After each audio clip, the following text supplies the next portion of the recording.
All right. Well, good evening, everyone, or good night, however, whatever time zone you're in. This is Final Fantasy V Career Day. This is a SGL Live 2023 tournament match, round of 8 between Freddeh and Alraedris. Uh, you will see our runners get started in probably about 12-13 seconds or so. We're still setting up behind the scenes, so hopefully we'll get that sorted out. Uh, I am Fiery Blizzard, and Dryzelizer is helping me behind the scenes with some tracking. And there we go. Just got to have those game captures cropped. So again, hopefully somebody does get around to doing that. But like I said, our racers should be about to start. This should be a good match. Freddeh is a very long-time player of this randomizer. Alraedris is much newer. If you're unfamiliar with Final Fantasy V Career Day, the goal is to get the 4 tablets, go through the Void, and beat X-Def and Neo X-Def at the end of the Void. You need 2 other key items. You need the anti-barrier and the bracelet to be able to ascend X-Def's castle, to beat X-Def in his castle, to get access to World 3 where the Void is. So this could be very quick. It generally does not work out that way. There are a lot of checks in this game, so to enable sort of a speedier seed, there are 5 hints in each world. In these in these race settings, we have 10 hints available immediately, 5 in World 1, 5 in World 2. Because we open with World 2 unlocked as well. You also will start with a random job, one of 22. So in this case, it looks like we started with a summoner, which is very nice to see early. A very powerful job. It is, you're looking for something that instantly kills, you have your shout. And if you're lucky enough, you also find Sildra early. Bahamut's not very useful, but if you find it early, it does cost quite a bit of MP and does take a little bit of time, but you know what? Damage is damage or blarg is blarg. You also get access to equipping rods. So rod breaking is a very powerful tool early. So we're probably going to be looking for that as well. The other things about this randomizer, all jobs and all abilities are placed in the randomizer as items that can either be in shops or they can be in a random treasure chest. But they will be somewhere in the game, which means, yes, your guild toss, your samurai, your mix, your chemist, those are in the game as well. Somewhere. It doesn't mean our runners will find it. It's just likely that they will if they end up going somewhere in, say, a World 3 dungeon or even in the Deep Void. We did see our first hint with the Walls Tower key being in World 3. Not terribly useful. It's something to keep in mind if you happen to get something, a hint that basically says Path to the Void. That is our way of the hero for Final Fantasy V. That means that it's going to be required to beat the seed. We do see a immediate divergence between our 2 runners. Freddeh's taking the more traditional route of going to Pirate's Cove. The Sildra check, that first check there, is generally a very high tier item, whereas Alraedris is going into Survey Castle in World 2. We also got the Dancer Crystal, not terribly useful until you get a dance item like the Rainbow Suit or the Tiara or the Red Shoes. You can generally find them pretty early, though. The big thing about going into World 2, though, is if you're going this early, you generally don't have the money to buy many things. So it's pretty imperative that you actually keep an eye out exactly what you're seeing in the shops, so you can go back and buy them instead of looking around for 5-6 minutes until you find your actual until you remember which shop you found your item in. But Alraedris is going to get a second hint here. Walls Tower has the Shrine page. We don't know whether or not that is the Sunken Walls Tower or the Walls Tower key in World 1. They are both considered Walls Tower. We also see that the ship graveyard holds a 3rd tablet. So Freddeh may opt to stay in World 1 for a little bit to ensure that he has a 2nd tablet before he goes into what is generally your power early on, which is your Kusa Castle or Sealed Castle.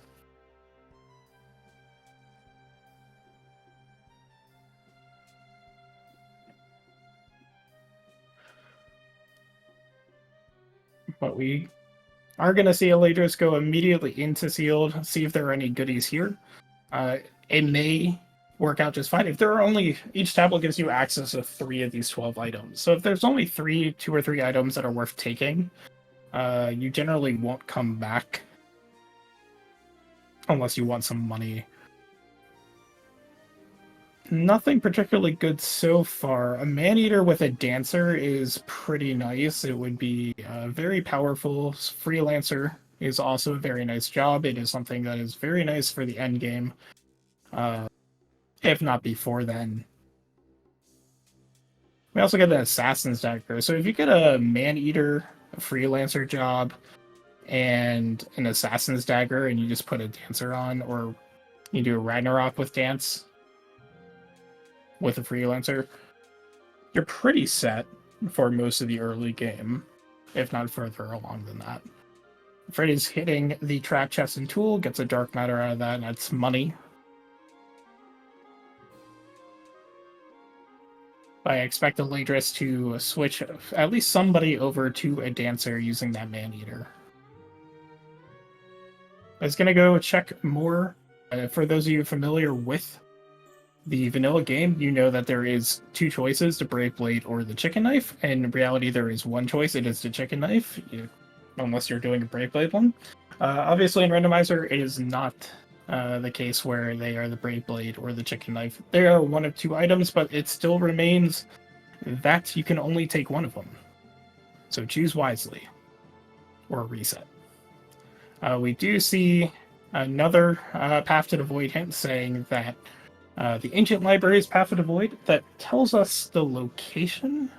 That does not tell us whether or not it's the front of library, which is currently free, or the back of library, which requires the Ifrit's Fire item. But we already know that the third tablet is in the ship graveyard. We also see Black 5 and more as well. That is a very nice ability that gives you access to your Fire 3, your Bolt 3, and your Ice 3.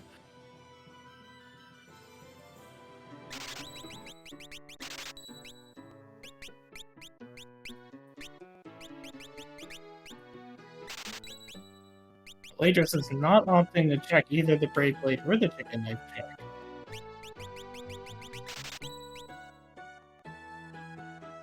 You see some Yuichi bows for sale in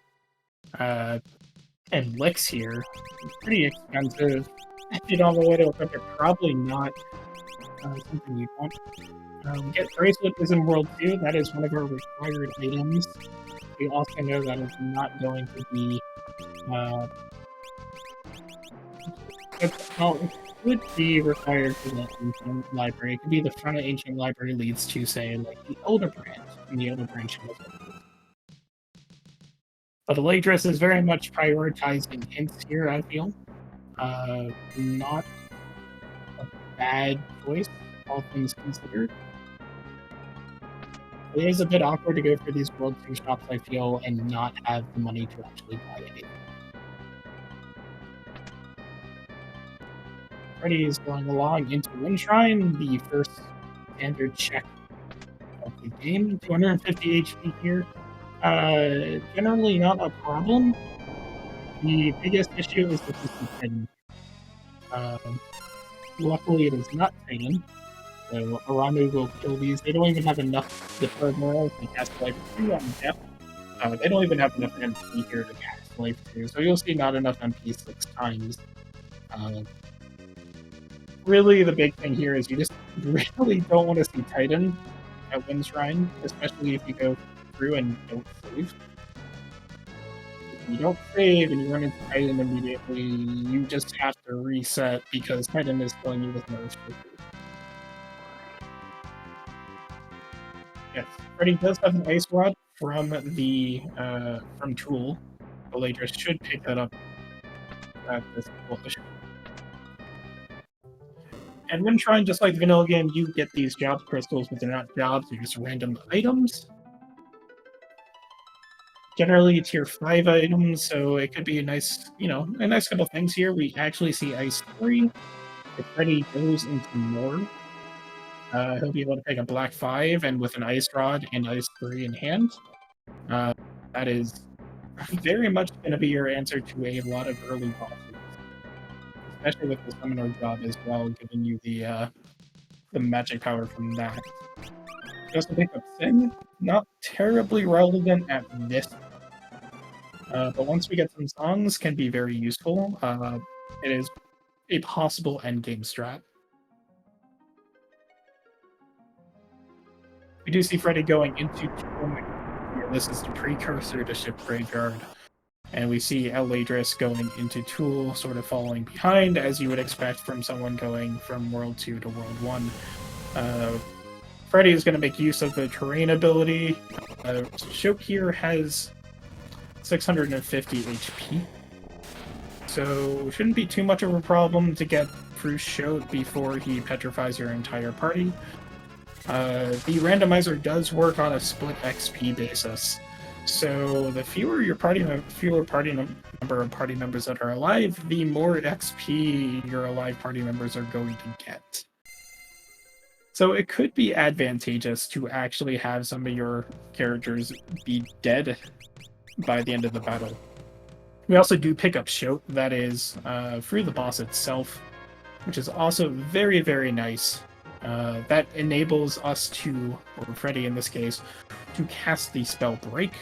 Final Fantasy V is a little bit unique in that a lot of bosses are weak to numerous status effects that are basically instant kills, Break being one of them.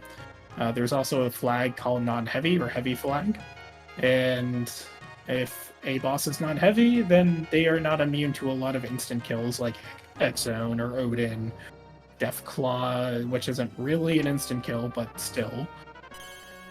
Pyramid Page is in World 1. Not terribly useful as of yet, but Pyramid Page generally gives you access to a lot of chests that have a lot of high tier items. I know Joe's watching here. I'm sure he saw those Kaiser Knuckles in Karnak, and is probably like, you have Dancer. I'm expecting Dancer Kaiser Knuckles. Either way. Freddeh is going to see who this boss is, and that will give him the third tablet as well. I expect probably going to go into World 2 after this and check what's in Sealed Castle. Biblos is interesting. He absorbs the majority of elements. What's more interesting about this is the terrain ability. Will-O-Wisp is one of the terrain spots or one of the terrain abilities for the spot, and that is a fire element, and Biblos is very weak to fire. Unfortunately, cannot be stoned.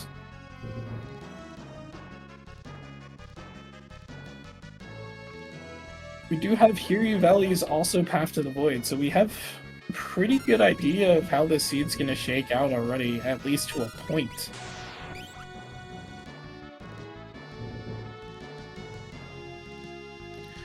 And we do see the variants of Will-O-Wisp as a spell. It's it's fantastic.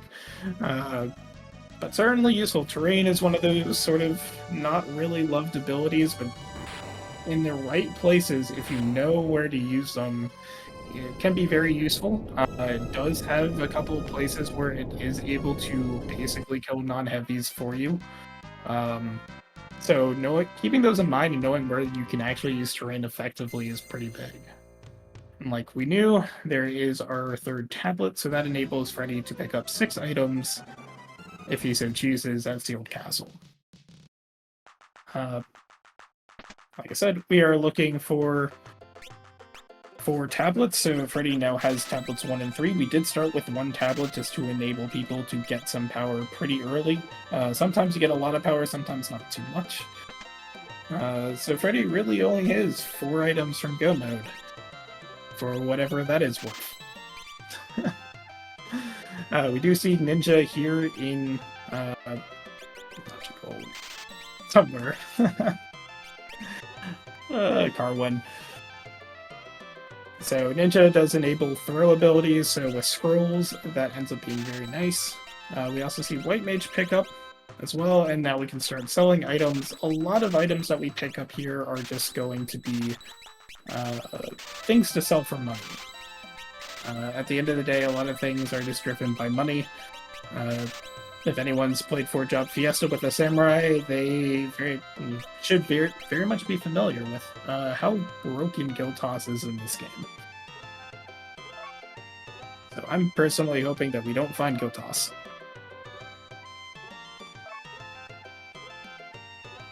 I see Alraedris getting through the Wind Shrine. No problem here. Is not doing AoE, but again, these Boroboros do not have enough MP to cast Life 2. Freddeh is picking something up in Licks.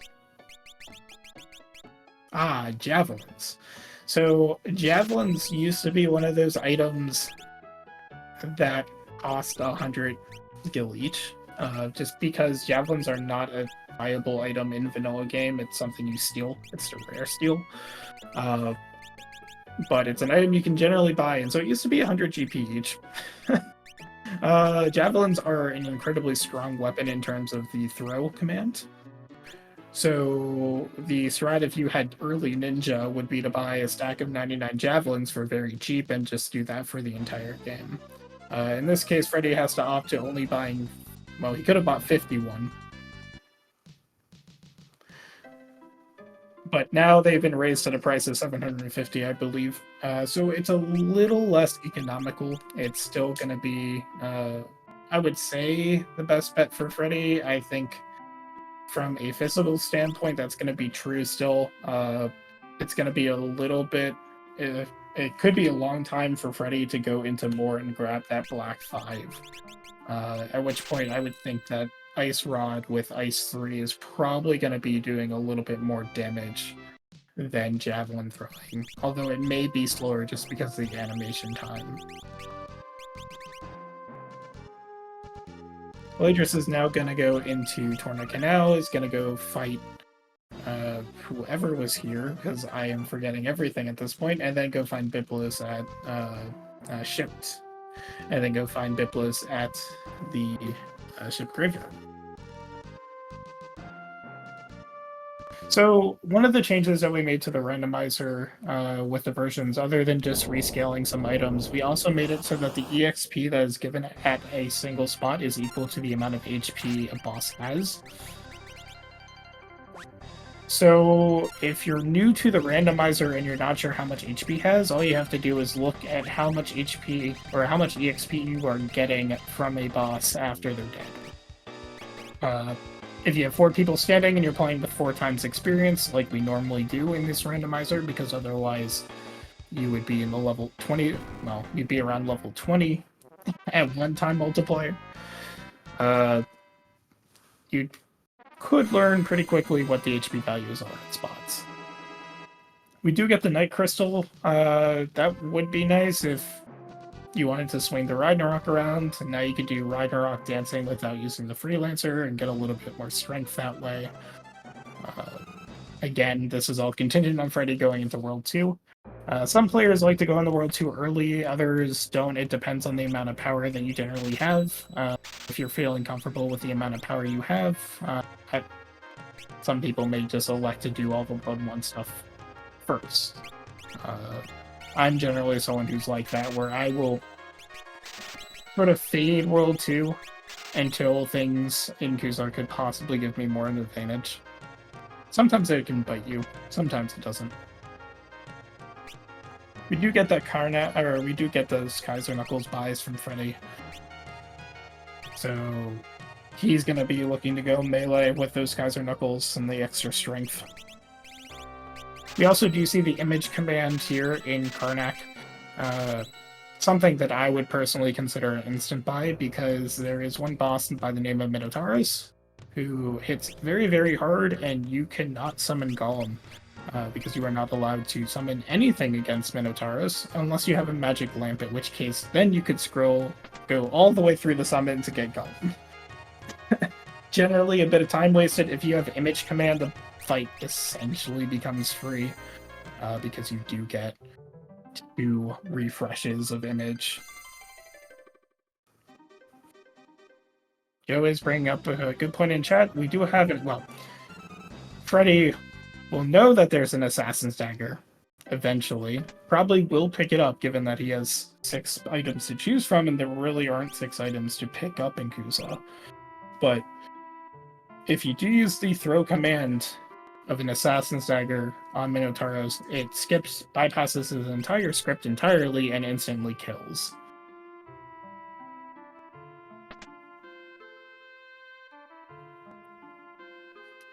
Ship Graveyard is Path to the Void. Well, as far as obvious hints go, that's one of them. And now Freddeh is going to go into Kusa Castle, choose his 6 items. Alraedris is going to go up to North Mountain and check we have not seen. This is something that some runners will wait as long as possible to do, particularly for the Mirage Radar, and then try to take Bahamut spot and the Megisa spot at the same time. If the Bahamut spot is required, this is sort of a double dip, but you never know if North Mountain 1, which is available right now, is going to be required. And if you are putting it off until you're getting the Mirage Radar, you can find yourself in a pretty big hole for what is ultimately not that much time lost if you don't get anything here. But sometimes it could be the difference between winning and losing, so depends on what you decide to do. Crayclaw here, this is a good use for Shoat.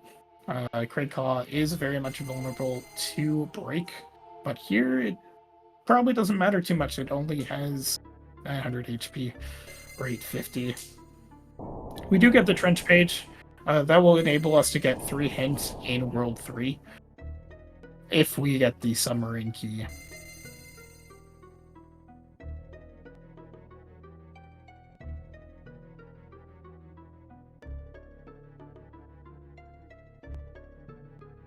Because I want to point out that L2 Old was actually in Surgate Castle and L5 Doom is in Kusa Castle. So if you're familiar with Death by Mass strats with a Blue Mage and you happen to run across a Blue Mage, that is a very nice combination to find, because that means you don't have to learn it naturally. But it's sort of a... L5 Doom is probably one of the easier spells to learn naturally. L2 Old is a little bit more involved and a little bit more painful in terms of the odds. But I don't expect either runner here to really be going for Death by Math strats, or even bothering picking anything up. Maybe Freddeh will buy L2 Old when he sees it in Surgate, just because you could possibly do something with that.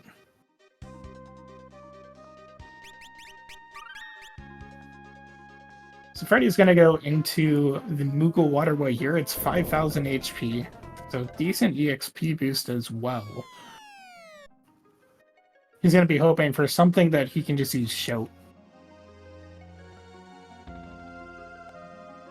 Maneater is going to be super effective against humanoid bosses like Here You Plant. Don't question the game.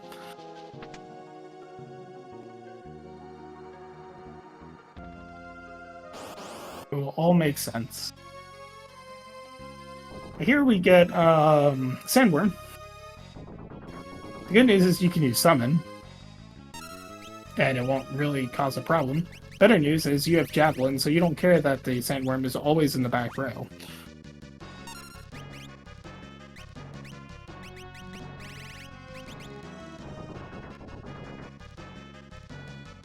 So, regardless of which hole the Sandworm is in, Sandworm will always play in the back row. Scrolls are unfortunately sort of physical. They will cause or trigger a dummy counter. Summon will not.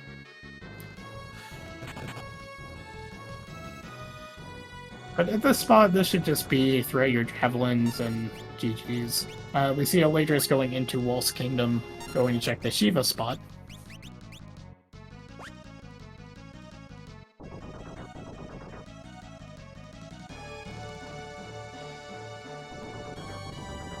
Probably throw a scroll now. It wouldn't be too bad, just because Sandworm should be dead after that scroll. We're seeing all the Gregs. Grade 2 is really nice to see here, just because otherwise it hurts. I also completely missed a holy pickup on Alraedris' side. I wonder if that's what he was going back for.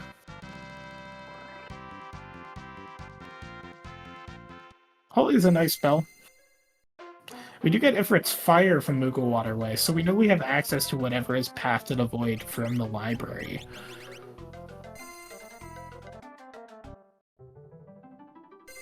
Greg 2 is one of those bosses that you don't think is going to be scary.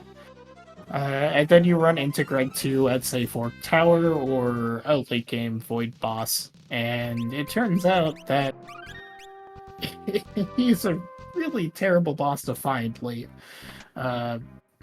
Just with all the jump spams, especially if it's in Fork, then you just essentially you're dealing with two people and jump goes over Golem, and you can get into some pretty sticky situations because Greg is going at least twice to however many turns you're doing.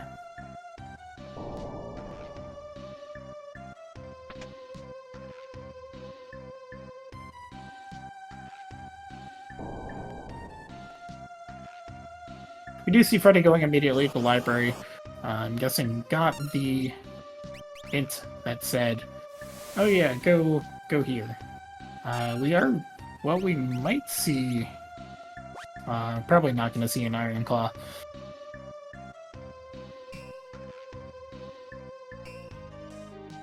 Do you see our Phoenix Downs in a shop? Up here in Waltz. Those are nice to know. We see some really nice white spells as well from Waltz. Very interesting to see Cure 3 and Life 2 both in a World 1 shop. I don't think I would have sold tents for that, but we also see Shout. If you're ever worried about all the guests at the end, you can always cast Shell and you just hope that Dispel doesn't hit your characters. Wizard Rod is a very nice pickup that is 50% boost to your elemental spells. Again, something that's going to be really nice when Freddeh goes and picks up Black 5 for more, which, again, could be a long time because there's no real reason for him to go to more at this point. We also do know that Moogle Waterway is required because the front of the library yielded nothing, so whatever we get from the library in the back here in the Biblo spot, which is the Hiryu plant, you know, the humanoid Hiryu plant, is going to be required. Water Scroll should be able to kill this Ramu as well. Alraedris is going to get the news that, yeah, Ifrit's Fire is required here.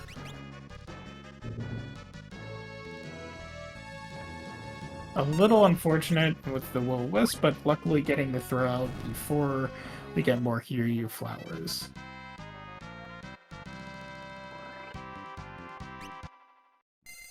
And an elixir. And the 4th tablet. Well... this could be a very, very fast seed, because now we are just one tablet away.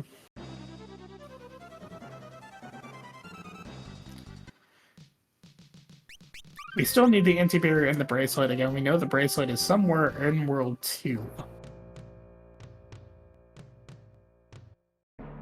But if we get another hint for a Path to the Void, then we're going to be in go mode.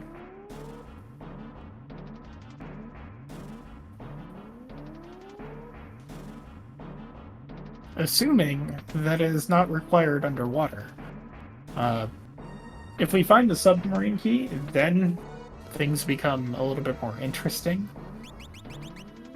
The submarine key is the one item in the game that sort of blocks a whole bunch of checks to the point where you could be in no mode, but not actually in no mode because it turned out it was the submarine key, and now you have 5 different checks to choose.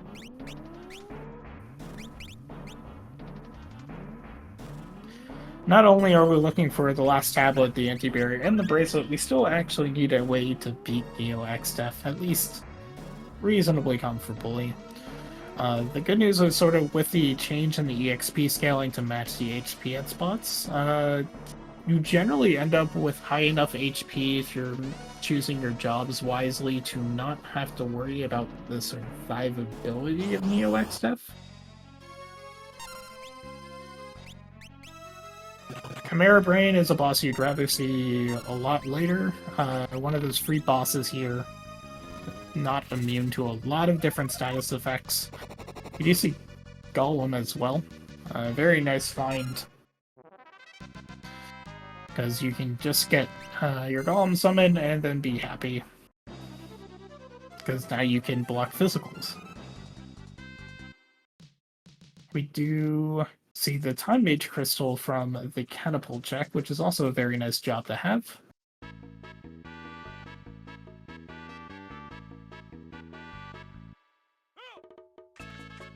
Becomes a friend. Now we can use the item in our inventory. We also get the Steamship Key, which is also a very nice find. It's a World 1 check, but there are 3 trap chests in the Burning Karnak Escape that are weighted to tier 6, which means they can get up to tier 9. And it's a relatively fast check as well.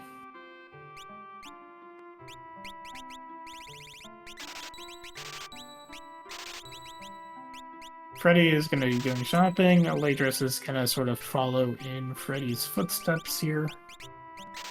Take out the rest of the meteors, I assume.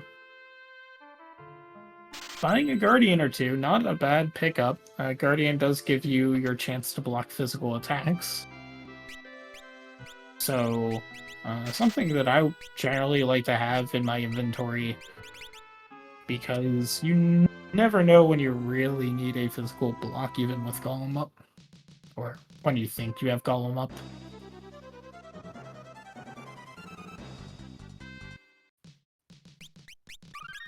Freddie's going to go right into Lanka Meteor that opens up by doing the Catapult.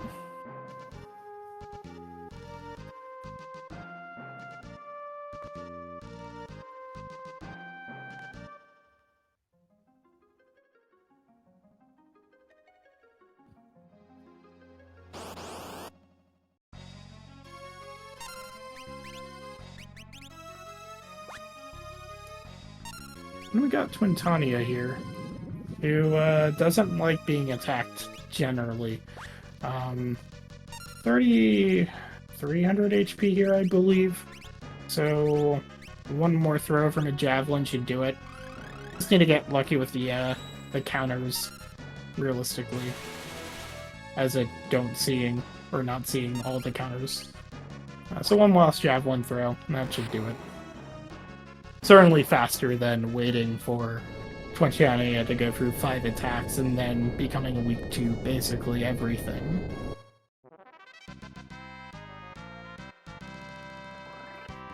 Yes. Noting where those Javelins are were definitely huge, especially with that early ninja pickup in a shop.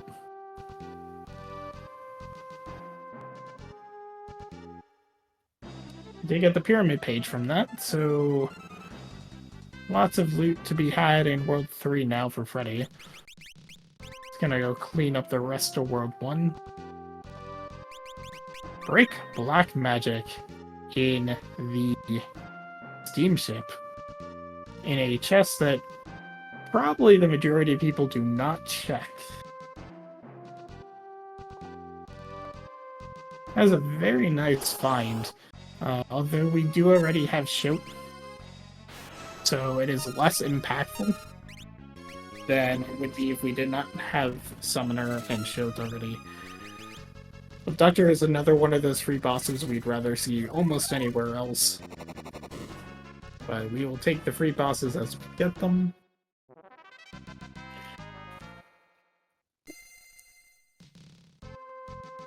And hey, we do have a Time Mage for that slow too. Now Freddie's gonna go into Waltz and see all the white page spells that apparently exist here. Freddeh is buying antidotes, just as a preparation if he finds Chemist or Mix. That is one of our main mix ingredients. for endgame strats, which I will talk about if we end up finding Nixor Camus. Also picking up the Phoenix Downs, something you very much want to be aware of. Probably also want to remember just in case you have to buy more of. Probably seeing all those spells, like, I really kind of want to buy all these. Besides, doesn't really have the money for it. May make a note of it, return back.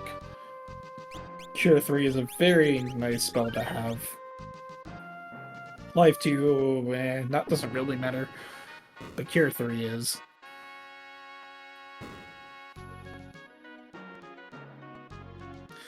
Alraedris accidentally going over the conveyor belt. And now we'll have to walk around, fall back into the pit. You can hold the button that speeds you up. That is, honestly, I think it's A button or P button, whatever it normally is. I just do it automatically. But it also does speed up your movement on the conveyors as well.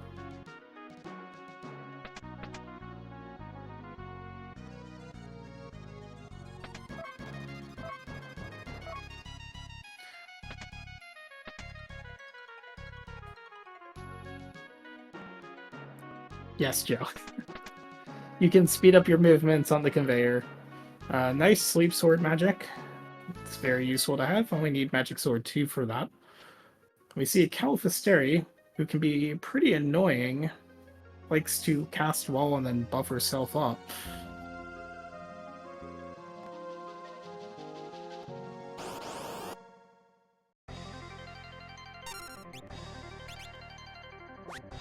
Couple hundred HP away for Alraedris. There's that wall. So you can, I guess we also have this spell. It doesn't really matter when you can just physically attack her for over 1000 HP. I got sort of a reversal. Freddeh is getting the checks that Alraedris already has, and Alraedris is giving us new checks. And the anti-barrier is from the steamship, so that is absolutely required. I believe that was a Tycoon Meteor?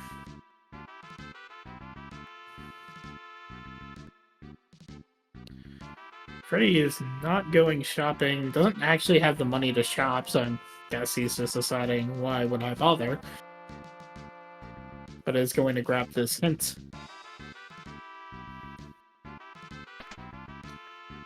There are 3 monsters, like I said earlier, there are 3 monsters in the box here in the Burning Karnak. Generally gives you pretty high tier items. I also missed a Bard Crystal. Artemis Bow, I mean, I think we have the Hunter Crystal, but either way, that's a nice chunk of money.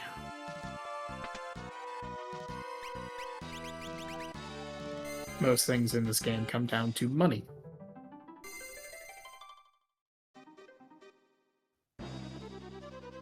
Now Freddie's going to get a more. Is Freddeh going to check the shops here at least, or is also going to decide that it's not worth his time? I hope he does check the shops just to see that Black 5 does exist in the seed. Obviously knows Ancient Library's Path to the Void, did get a tablet from there, so no real help. We do get the tiara, so there's your dance item. We're going to see whether or not it's Brave Blade or Chicken Knife. It is Brave Blade, that is our coral ring. Freddeh is going to decide not to check the Chicken Knife chest. I assume it says, here's a coral ring, I'm going to sell the coral ring. And I assume that is going to be immediately followed by a purchase of that Black 5.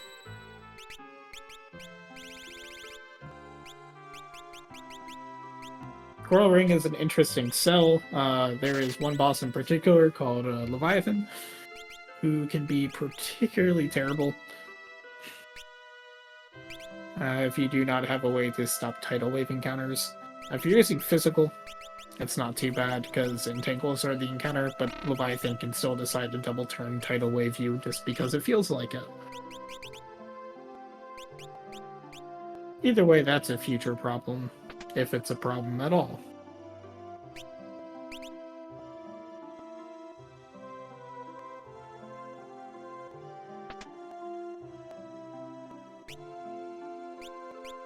nothing else of note in more. We do see a Masamune from Alraedris in that monster in a box. Very nice to have. You're able to equip it. That gives you automatic first turn priority. So very nice equip. You just need to be able to equip it, which either requires a samurai job or equip katanas. If you have the samurai job, well, you're pretty much fine anyways. We also got the Tempest Sword that has the highest crit chance in the game. Also very nice. So I guess you could dance with it.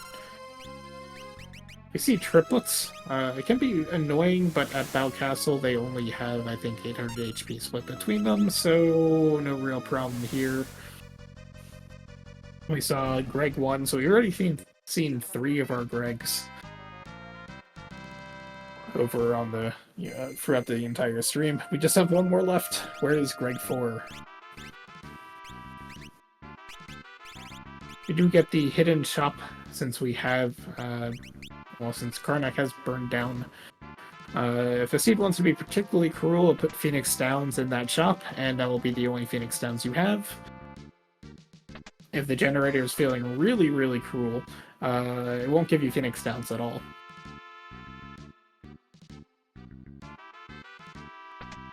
Greg 4 is actually probably the most important Gilgamesh to find. If you find him late, where he's fast enough to go through his entire script, including getting sent to the Void, even if you're already in the Void, and then you find Necrophobe right after, well, you can go get yourself a drink, because you're going to eat 5 minutes of cutscene. So in general, you want to kill Greg Ford before he gets sent to the Void, especially if you have not seen Necro yet. That being said, there are circumstances it doesn't really apply to this seed because we have Golem, where you very much want Greg to eat the time because Necro may just destroy you anyways. But like I said, we have Golem, that is not really a problem.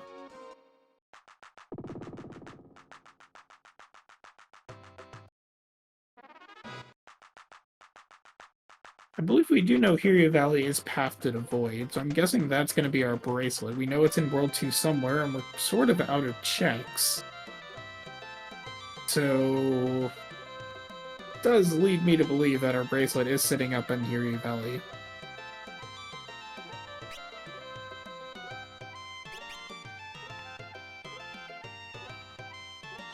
At least we're out of checks in World 2. The Adamantite might lead to, say, the Elder Branch or the Big Bridge Key or the Hiryu Call. Or it could be a Greg... or it could just be a Greg 1 in the basement, because we do have the anti-barrier from World 1. Bracelet's favorite spot to hang out. It hasn't been true for a while, but it's always nice to see a bracelet hanging out in the basement. Freddeh is going to go up to Hiryu Mountain, Hiryu Valley, Draken Vale, however you want to call it. So you generally get some pretty nice chests here as well. I have definitely fainted this and lost out summoners several times. What? It is what it is.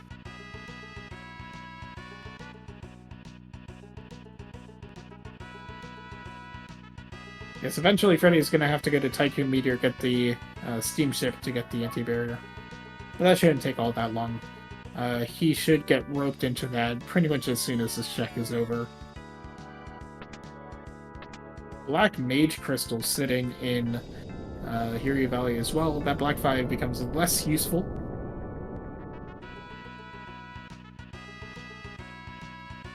But if you don't want to switch off a summoner, well, you just have still use Black 5.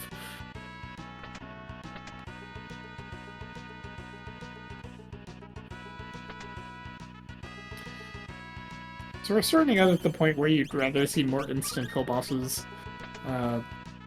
With the level scaling at it the way it is now, generally there's not too much of a problem, especially once you've done most of the other checks at this point. You do get a panda. Kind of terrible. Loves drain, loves armor. Very weak to fire. Generally, a good strat here is to Berserk a Panda.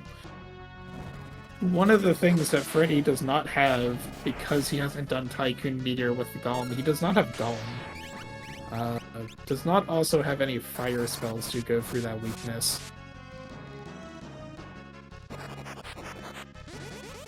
Career Day, I mean, it's the open world randomizer for Final Fantasy V, so just like the vanilla game, you have 3 worlds.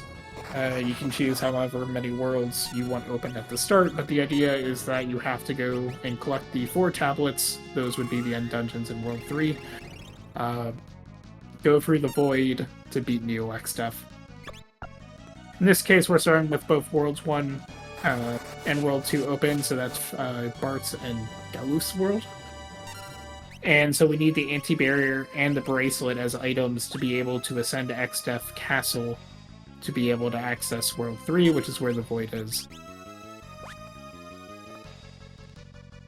In this setting, we have basically an open system where you can use any job that you want, assuming you find the jobs. Jobs and abilities are just put in as random items, either in chests or in shops. Unlike the vanilla game, magic sword spells are not equivalent to the black mage spells. They are separated. So something to keep in mind if you're picking up Career Day, just because you're buying, say, Fire 3 as the black spell does not mean you're buying Fire 3 as the magic sword spell, or Break or something like that.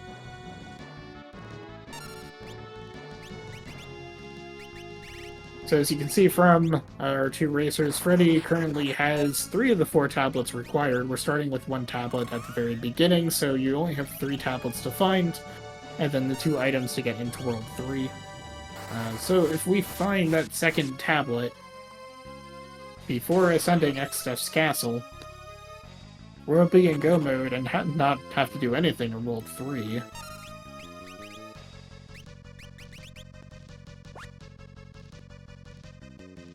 Yeah, this is kind of a rude boss for Freddeh for sure. Just it takes a while if you're not able to Berserk a Panda either through the White Mage spell or the Power Staff. You can just get hit with counters. But does chew through that 12,000 HP. Yep, it's a base open world randomizer. Bosses are shuffled, items are shuffled. You can choose various settings. Bosses have the same amount of HP as the vanilla spot, so a Panda, while in the Void, would have 24,000 HP, has 12,000 because the Hiryu plant has 12,000 HP. So we do get the bracelet from the Hiryu Valley. This is not a surprise. Our hints were very much telling us that it was more than likely going to be the bracelet. If it were Tablet 2, then we'd also actually figure out that Alraedris would be finding the bracelet up in Flying Locker Ruins just by process of elimination.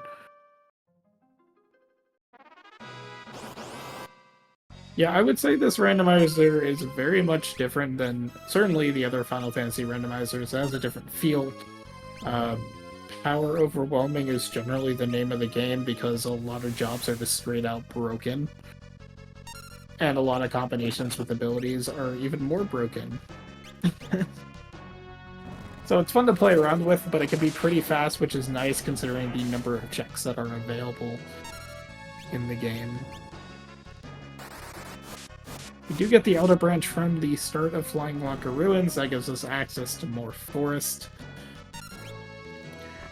Which, just like the vanilla game, if we were to complete more forest, we would switch out Galuf. Spoilers, if you have not played Final Fantasy V, Galuf dies in more forest, and we get replaced with Kara. So we lose a little bit of strength, but we gain a lot of speed and a lot of magic. It would also enable us to go into Fork Tower. Normally in vanilla, Fork Tower would be gated by doing the shrine. However, in this case, it is not gated by shrine, it is actually gated by Fork Tower, or by more forest, because Galuf in the Fork Tower cutscene apparently crashes the game. We also saw Mute Blade, Mute Sword, being Mute Blade as if I'm playing Free Enterprise.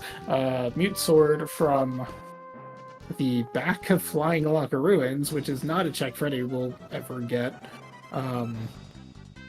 which is actually a very huge pickup because Omniscient is somewhere in this randomizer and can be very, very annoying unless you have a way to mute Omniscient, and the only way to guarantee a mute proc on Omniscient is Magic Sword.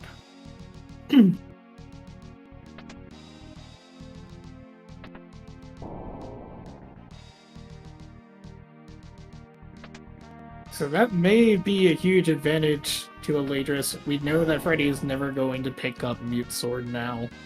There's only one of those in the randomizer.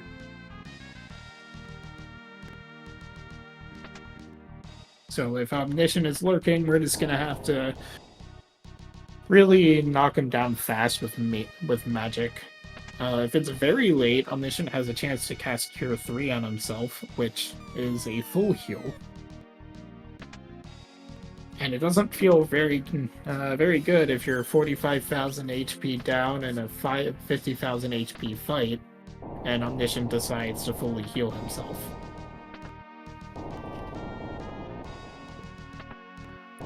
But the big thing this randomizer takes advantage of is the fact that most bosses, a good portion of bosses, are not immune to the status effects you would expect bosses in a Final Fantasy game to be immune to. So it's a lot of instant death kills. Jobs are not locked behind crystals. Crystals are random items. Jobs are placed anywhere. They could be in a shop, they could be in a chest. If you do a setting, they could be nowhere at all. But in this case, all jobs are guaranteed to be somewhere in the seed. Same with all abilities. Freddeh does get his anti-barrier. He's gonna go through Karnak Escape here. Probably open the main treasure chest.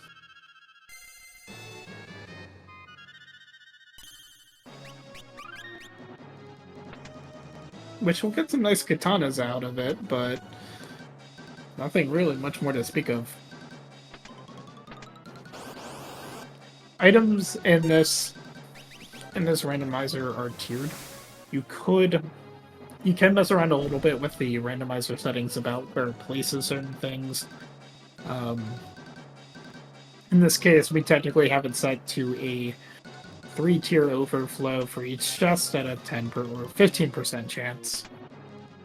Basically what that means is each chest is assigned a tiering value, or each check is assigned a tier value, and there's a 15% chance, at least on the first pass of generation, that it can roll up to 3 tiers higher than that specific spot. That's on the first pass. Because we have enabled the fact that every item and ability must be placed in the game. If it doesn't meet all those conditions, it will then just randomly place things around, which can lead to some pretty interesting scenarios, like finding running shoes in a spot you should never be finding running shoes. You can also just turn off tiering, and that would be similar to your T-Wild if you're familiar with Free Enterprise, or if you're familiar with Worlds Collide, where any item can be anywhere. Or Final Fantasy 1, I think, also essentially does it that way.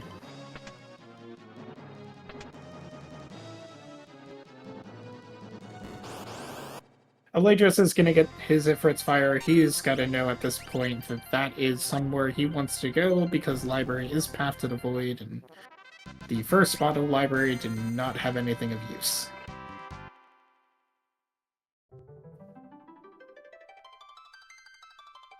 Oh, welcome.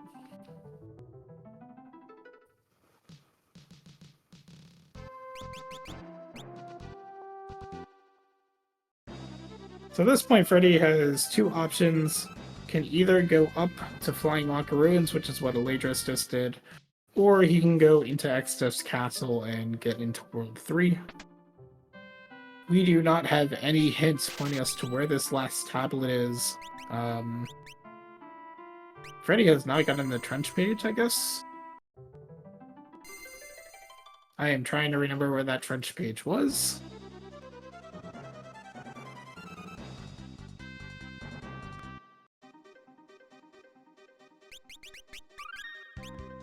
North Mountain 1. Okay, that makes sense. Again, North Mountain 1 being the Megisa check.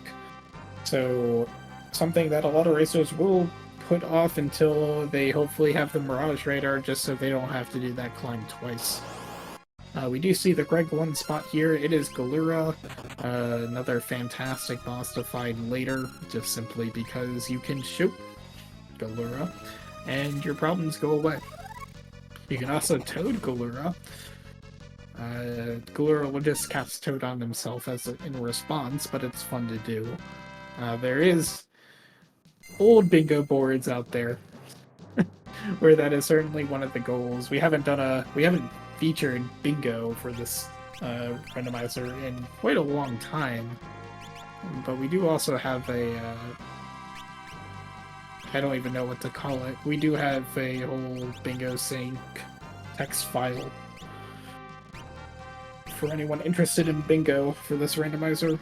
We did feature it in previous tournaments.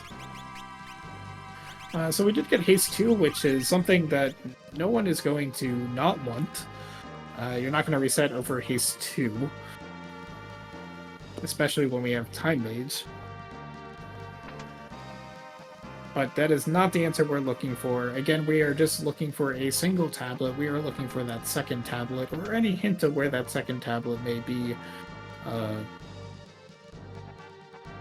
And at that point, we will be in go mode as long as you can kill whatever is lurking in the void, which at this point seems like it's not going to be terribly fun. Or it's going to be great and amazing depending on what side of pain you are on.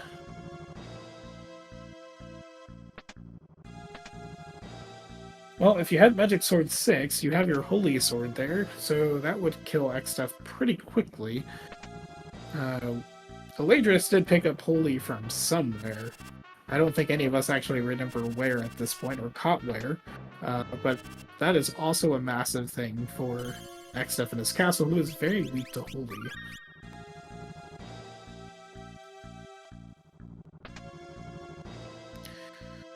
But now we got Alraedris going up Puri Valley. Again, he knows this is Path to the Void. He'll get his bracelet. And then we'll sort of be at parity between one of our racers, except with that trench page being in hand for Alraedris. And also Flying Walk of Ruins.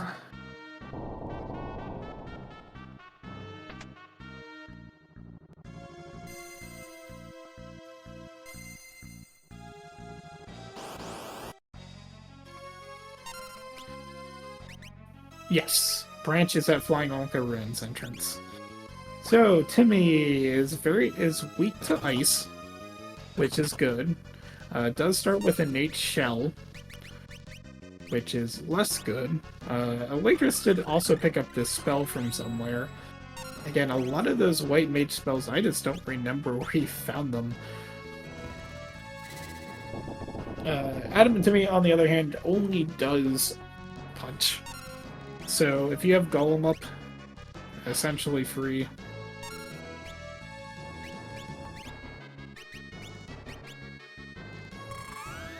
If you have blue and L5 Doom, is level 20, so instantly killable that way. But Ice 3 should make decently short work of this boss. 15,000 HP here, so not too many Ice 3s.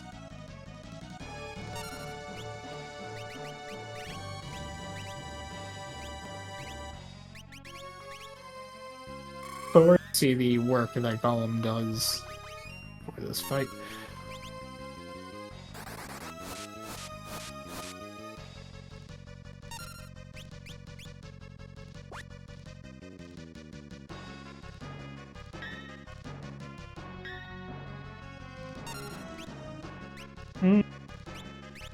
So Sword Dance does 4 times damage. to what the punches are doing now. And because of that armor, I think that would only be about 10k. Well, it's doing 250, so about 2.5. So Ice 3 would still be your fastest or most efficient, at least for Timmy at this spot with these levels.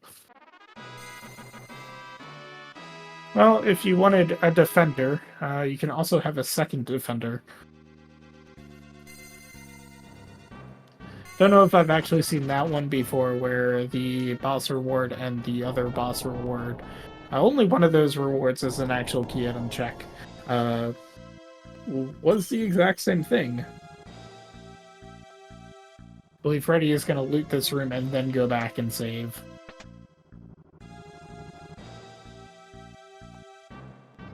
And heal.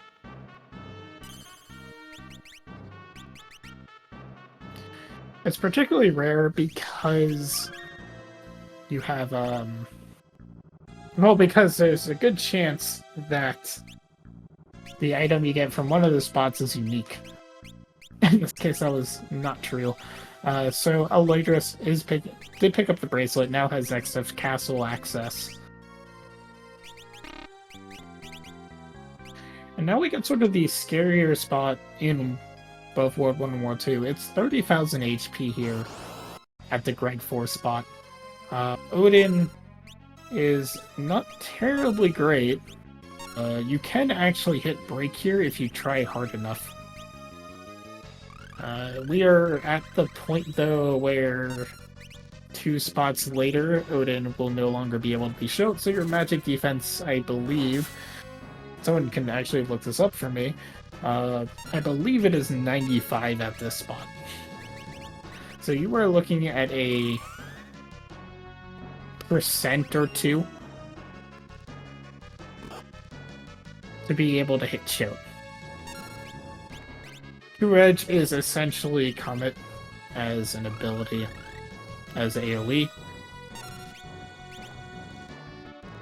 As mentioning in chat, you can sleep sword, and then you can spam magic. Odin is very vulnerable to sleep.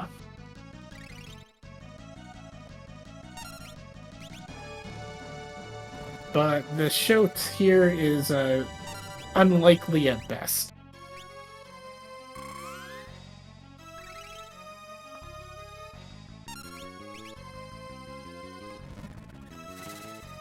Yeah, I want to say the magic evade at this spot is 95 or 96.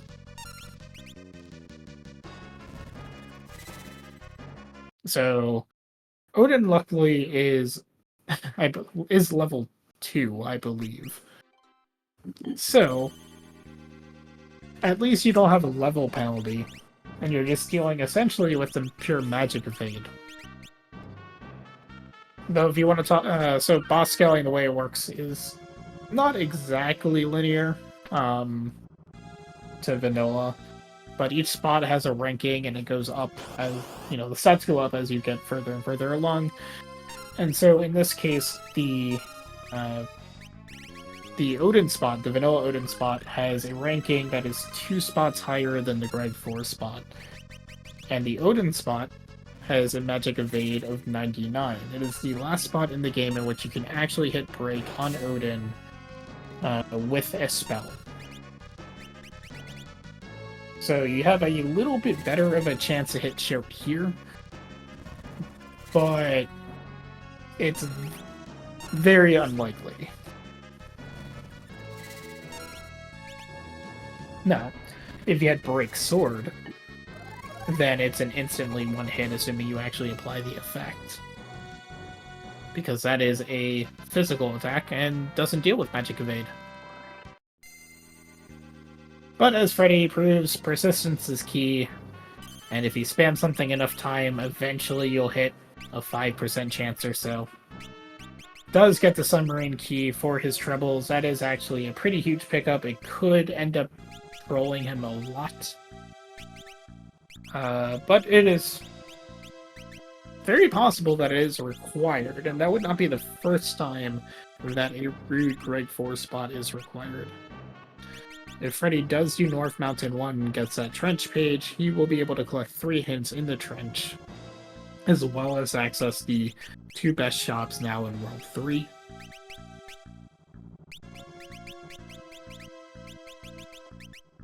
We do have Alraedris going through the Moor Forest. Is going to probably sacrifice Galuf. Moor Forest generally does have very good loot as well, so even if you're not planning to kill off Galuf and deal with the boss, it can still be worth looting.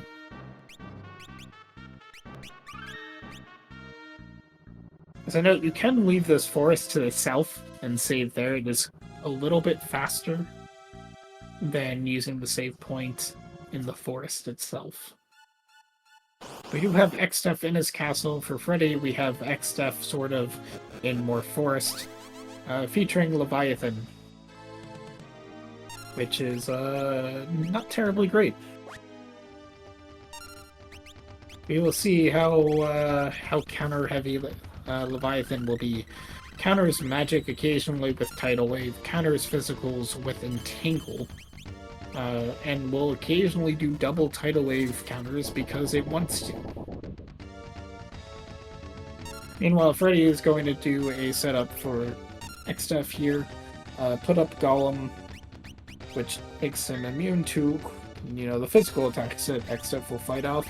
If you don't move X-Stuff to phase 3 fast enough, he will get off various magic abilities that are generally bad for your health, like Dance of the Dead or Earthshaker. And has a chance to counter every single hit with Dispel, which I have words about.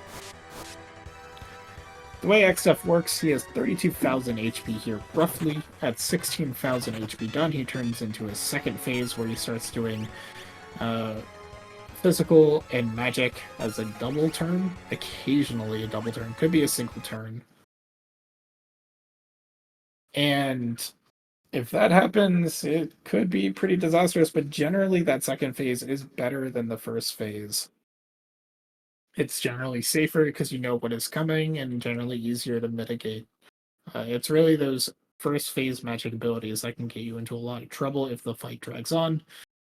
And we see Leviathan giving Alraedris some trouble. Nothing terribly surprising, unfortunately, because Leviathan just is like that sometimes. That is not a great spot for Leviathan. Cannot warp shard out of the forest. You do have to go through the forest. You are not stuck here, though, if you walk to the south after burning the forest. Then you can warp shard out of that. Well, you don't even have to warp shard, actually. You just leave.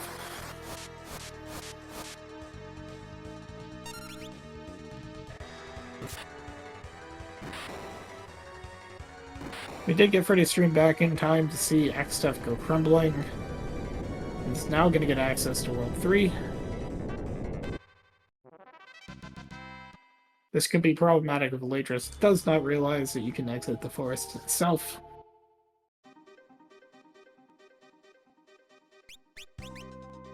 Although in a weird twist of fate, if this happens to be the second tablet, that would be a massive advantage to him.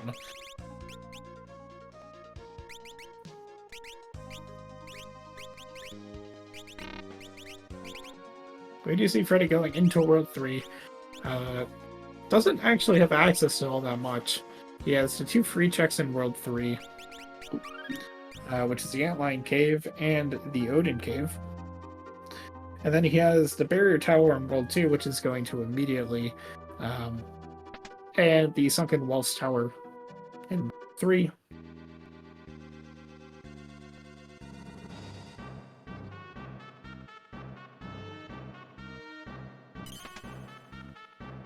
And the pyramid.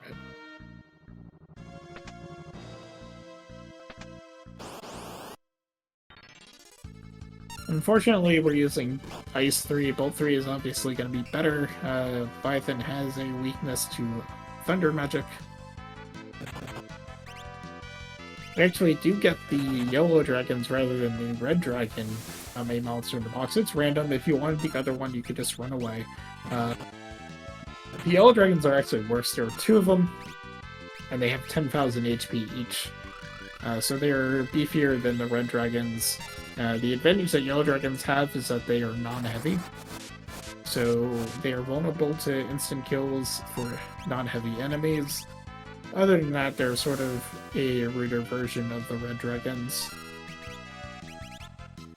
Especially when you have Ice 3 in hand, because Ice 3 will do quite a bit of damage against red dragons and not very effective against yellows.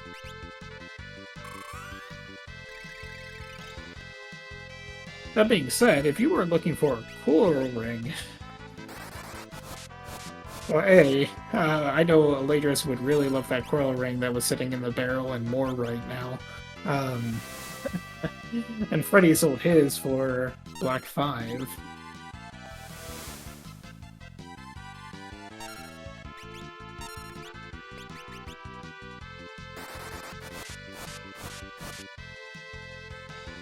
There's the Aqua Rake.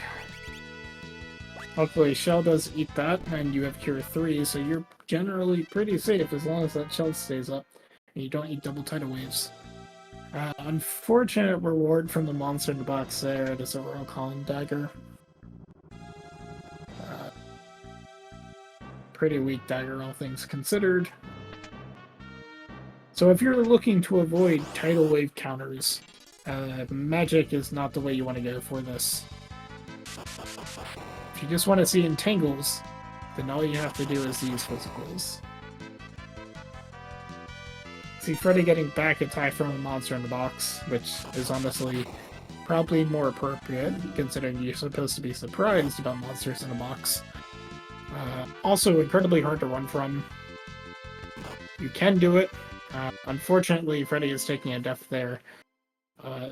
Don't think it's setting him back all too far. I think he saves right in the first floor. Or, well, right outside the sub, sure. Alraedris does take out Leviathan, very nicely done. Gets the Falls page for his trouble. Could also be very important.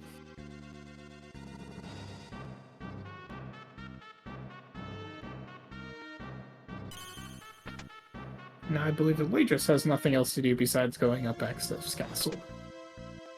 I expect we're not going to see a repeat on the first monster in the box.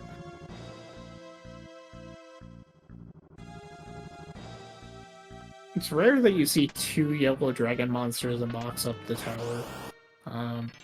That's pretty unlucky. To see 3 of them, that's... If you had Time Mage on, you had Demi, this would be fine. But this is pretty poor luck. Because you know Freddeh is looking for that red dragon.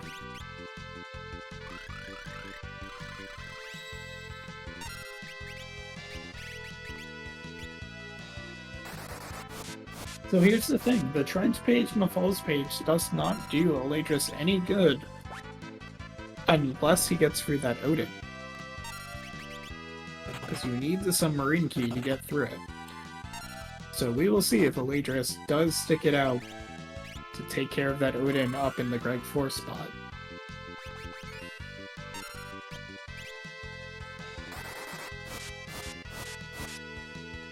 But that could be a pivotal point to this match.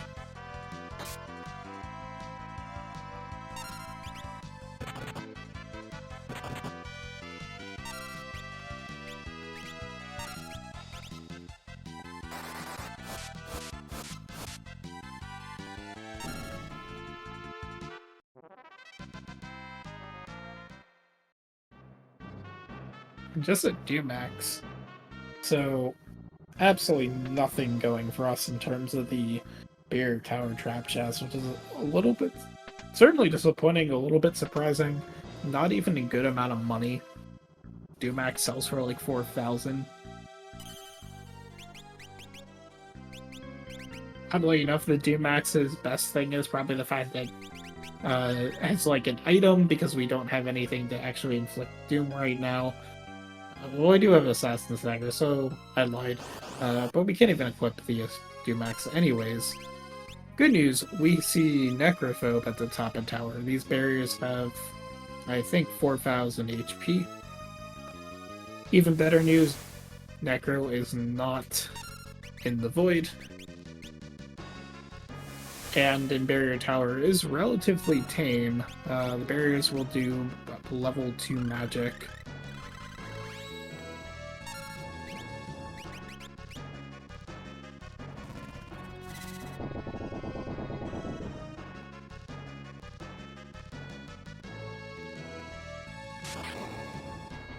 So all you need to do is make sure your Golem is up before Necro gets his turns and starts doing double attacks on you.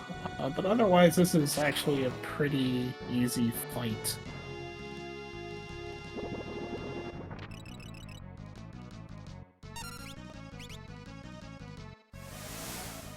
I'm going to do AoE. If we wanted to, we could use Shout on these barriers. Shout does get through Reflect.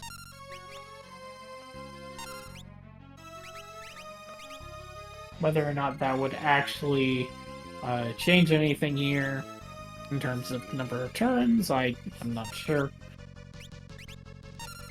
But it is something you can definitely do, and something that you should definitely take advantage of when Necro is in a particularly poor spot. There are the 4 barriers. Necro is going to claim something about his invincible barriers. And then he's gonna flash the entire party. Other things we just don't talk about. So Necro is weak to every element in the game.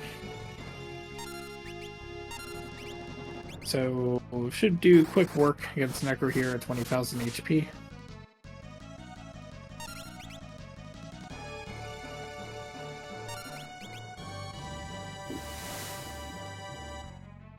It's a little bit unfortunate these ninjas don't really have a magic supporting class attached to them, so the damage that the Skeens or scrolls do is relative to your magic power. Ninja doesn't have a particularly high magic stat. You can obviously boost it by putting something like Black 5, Black 6, or Summon 5 as your sort of secondary job, or secondary ability. And that will give you a massive boost to the damage that you're doing with scrolls. It's something you see used quite often in 4-job fiestas. Alraedris is making use of that Dispel that he picked up from somewhere that none of us actually know, probably in the same place he picked up Holy. Is going to get his double defender reward, and also laugh about it. And now it's going to be sort of the defining moment here. Alraedris is going to see this Odin at Greg 4. If he takes it, he'll have a pretty big advantage having the subkey, the Trench page, and the Falls page. Assuming that's relevant and not a gigantic rabbit hole. But it could very well be possible that the hints in Trench may tell him exactly where to go, where Freddeh is just going to be guessing various places.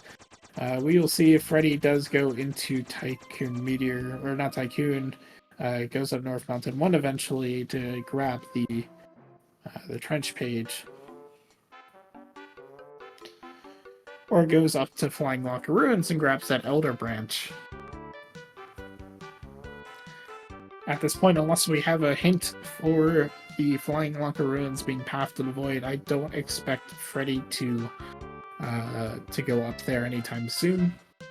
We see Alraedris also sort of trying the same thing with break strats. Is also trying to supplement damage here.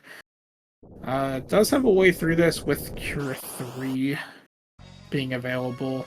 Unfortunately, it still requires quite a bit of luck, because True Edge is will just do random amount of damage. Canarsis at the Antlion cave spot. Nothing threatening here. Weakest World 3 spot by far, weaker than several of the World 2 spots. In terms of HP, just do your damage. Halicarnassus as a boss itself is actually pretty tame as well, just simply due to the fact that Hali doesn't really have the ability to kill all your party members at once. Hali's script does end with Holy that will kill somebody, and obviously, well, if you've done this before, if you haven't done this, do not do any offensive summons against Halicarnassus.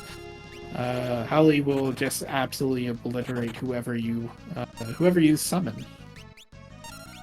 For a nice cool 9,999 damage.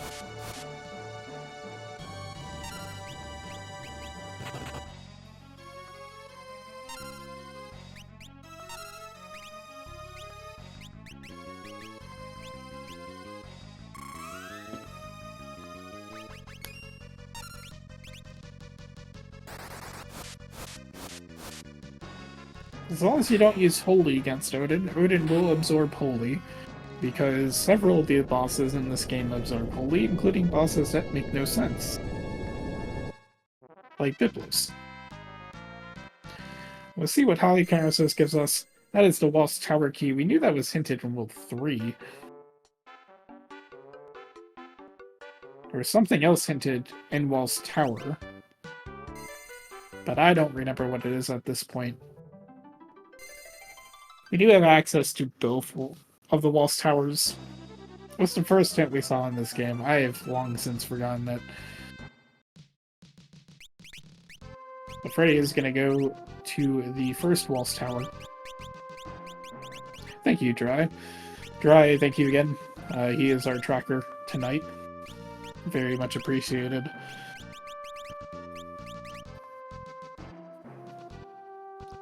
So we're going to get the quicker of the Waltz Towers. Gonna run up. So Odin's script is pretty apparent by now. Attack, true edge, attack, true edge, attack, true edge.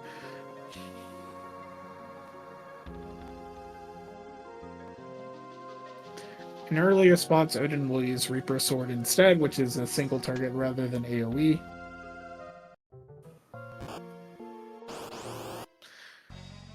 But at 32,000, it is not a great,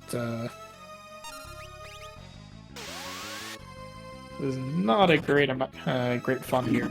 Megiso is sort of a waste. Megiso has half the HP of the spot because the other half belongs to her partner Forza. With equipped swords coming from Waltz Tower, we know Sunken Waltz has the Shrine page.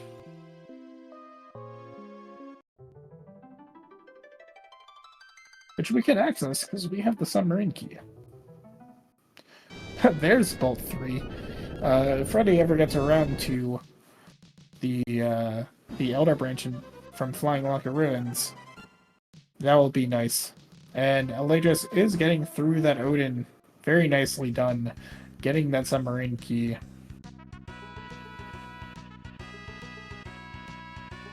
We kind of have both our racers at different points in terms of what they have and haven't done. Freddeh is sort of cleaning up the things he left behind in World 1 and World 2. Alraedris is going to be behind a bigger tower and an antlion cave and a Waltz Tower key.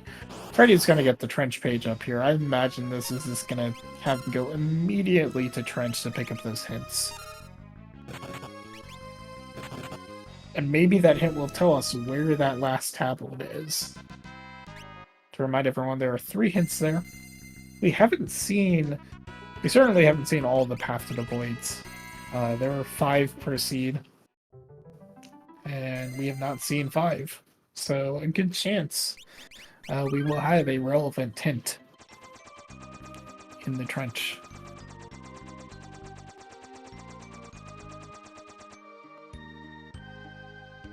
Freddeh's gonna probably heal using the submarine. We do see Holy coming out for Alraedris. Quite a bit more powerful. It should be quite a bit faster of a next step fight.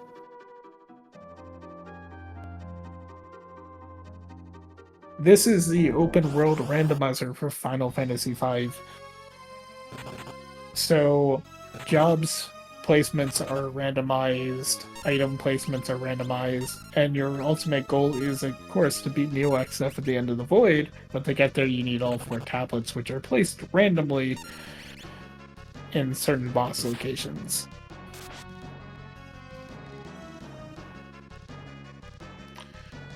We do see the sword dance coming out. Doing nice quad 9s.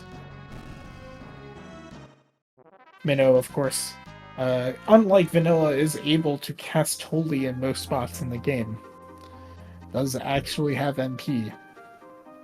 So if you have a wall ring on, and you are facing Minnow, it is certainly not unheard of for Minnow to target the person with the wall ring and heal himself from death multiple times.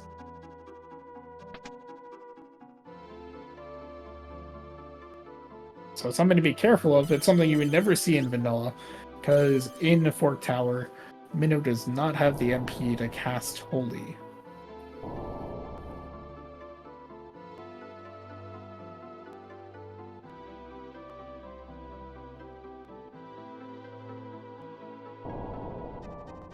Freddeh going to grab this chest. That's a great axe. That's a nice amount of money. I don't think we're going to see underflow strats. I think we're well past that point.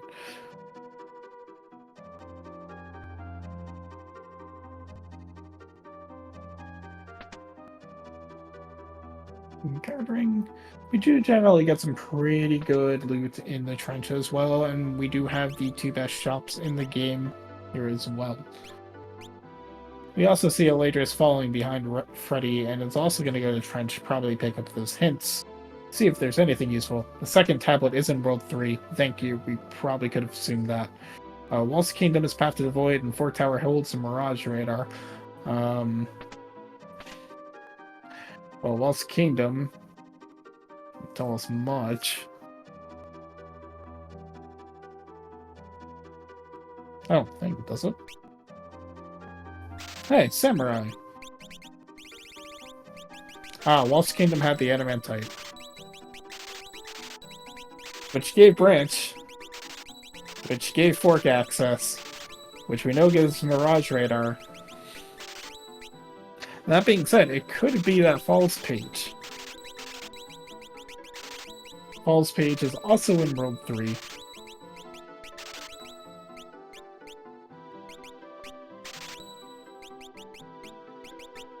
At this point, we know that the Pyramid Page is dead. The Shrine Page is dead.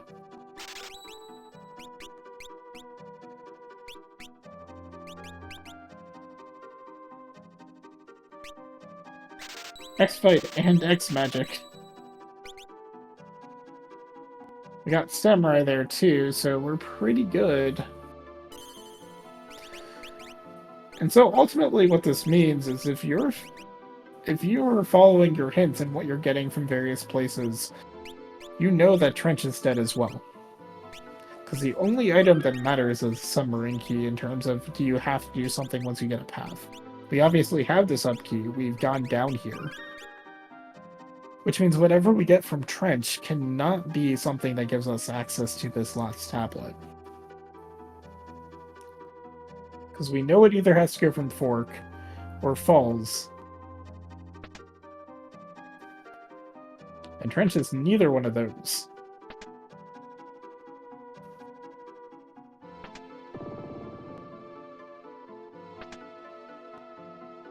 That being said, you could find something useful down here. It just ultimately is not going to lead us to the last tablet.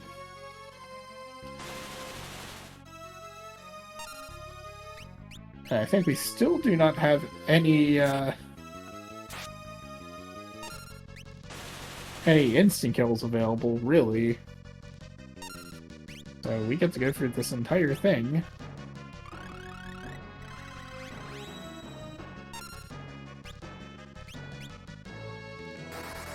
Ice 3 is good spell, as long as you don't use it against a hand form, the Liquid Flame, which is immune. And I believe the hand form will also do fire 3 in this spot. Flame is fractional damage, so you just need to be cognizant of Cure. With Cure 3, that's not really too much of an issue. Freddeh getting decent luck in terms of the forms, hasn't actually seen the hand form yet, and also got 2 sword dances right away. At 40,000 HP, probably making pretty quick work of this, yeah. See what we get from here. Shouldn't be anything important. Black 6 and Big Bridge Key, and a Big Bridge Key is going to be a rabbit hole that won't lead to anything useful.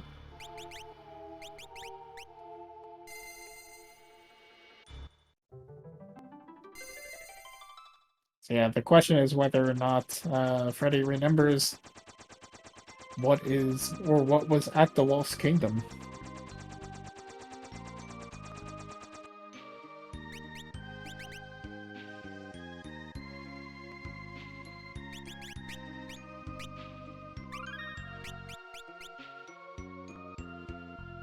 And the question is, does Alraedris remember what was at Lost Kingdom? Because ultimately, it doesn't matter if neither of them remember. But if Alraedris does, then he should gain a lead over Freddeh.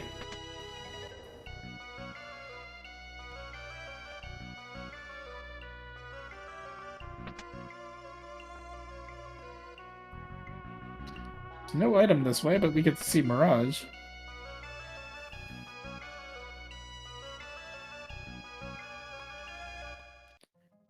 Ultimately, the fact that Alraedris is not warp sharding out immediately would lead me to believe that either he's getting this chest in warp sharding, or he's also forgotten.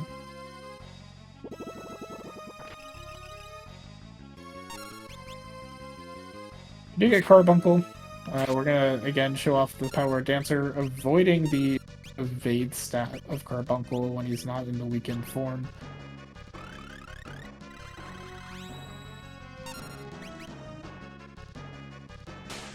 Carbuncle, if you want a free kill, you wait for 3 attacks. Assuming you don't attack Carbuncle, otherwise the script gets a little bit messed up. If you're waiting 3 attacks, he becomes weak, and then you can do a variety of status effects that are exactly not Doom, and kill Carbuncle that way.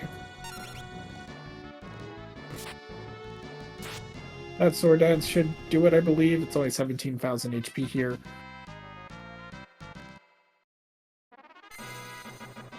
You do get the Mimic Crystal and Sandworm Bait, which is, of course, bait. Alraedris not getting as lucky as getting the hand form rather than the tornado form or the humanoid form.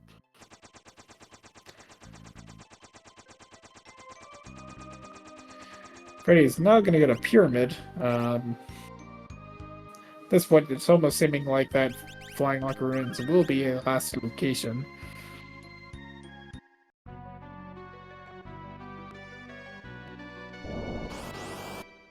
Which is unfortunate. But until someone decides to chase the path that we now know, it is anyone's game.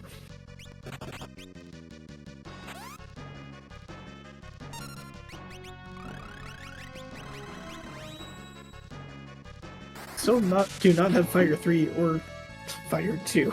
Okay. The good news is Pyramid will give you a lot of loot. Generally, a lot of very good loot. Has 3 trap chests that are fairly easy to take out. Would be easier if we hit Fire 3 as well. But generally pretty quick. It's one of the good things about this randomizer is we do have encounters toggleable. So, to the surprise of no one, if you remove random encounters, dungeons take significantly less time than what they would in vanilla. That being said, Pyramid is still a long check. And it's awkward too, because you do a fair amount of looting before the boss without a save point in between. You see Alraedris pick up that big bridge key, getting through that liquid flame. Very nice. We'll see where he goes. Also going into World 3. Is he gonna chase Fork? I mean, at minimum, even if you don't remember that what you were getting from that chain from the Waltz Kingdom, there's always something in the back of your mind saying, well, we know Fork Tower gives Mirage Radar. Mirage gives you 8 shops that are relatively high tier.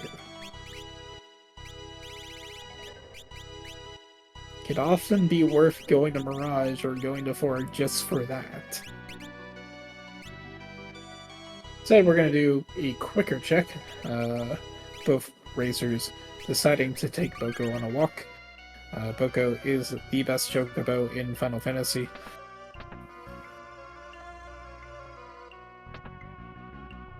So I appreciate that. Is also going to fight the boss down here and be relatively disappointed with the reward. But you get frogged, toted.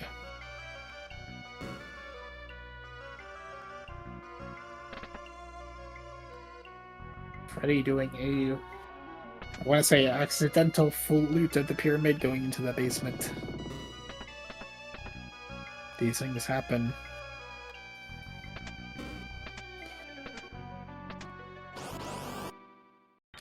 We hit our first monster in the box.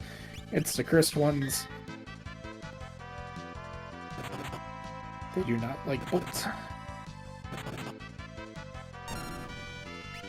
Got a monk counter here, always nice.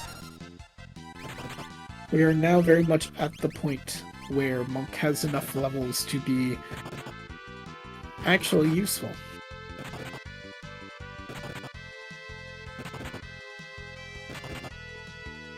Alraedris gets through the Hell Catharsis. And we will see where he goes next. He's gonna chase that Waltz Tower key.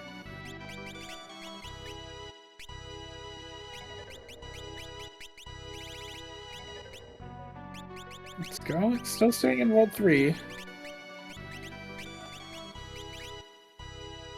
Looks like Odin Cave.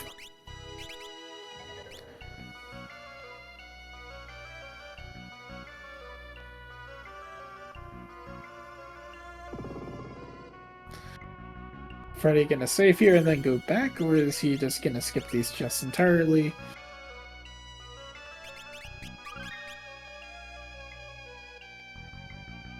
Besides, those chests are not worth his time, or any of these chests.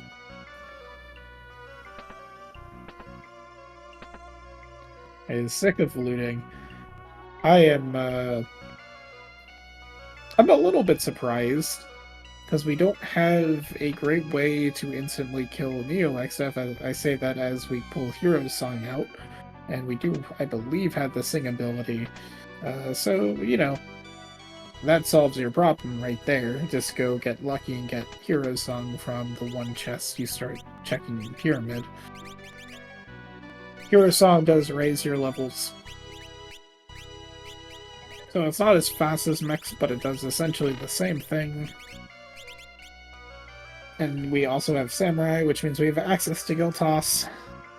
We have Aegis Shields, so you can mess around with a little bit of status effects and not really encounter any problems.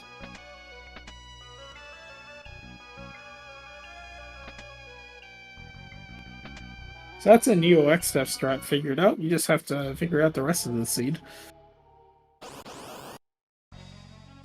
Which, I mean, in Freddie's case, he's going to be funneled into doing Flying Locker Ruins eventually.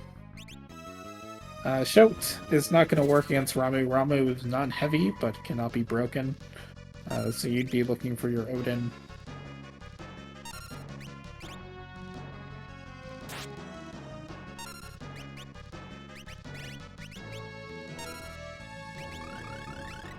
Welcome aboard, Super Nintendo.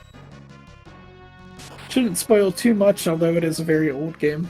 So it shouldn't be too many surprises.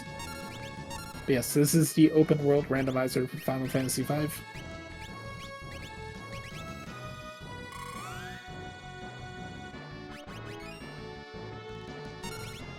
Both racers are currently hunting for that second tablet so that they're able to go through the void and finish the game.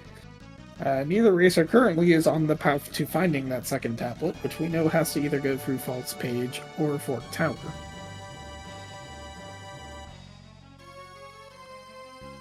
Although I believe after this check, Freddeh is sort of forced into that. And the Sandworm bait. And Sunken Walls. Okay, so we still got a couple of checks. But at this point, the racers are doing it to themselves.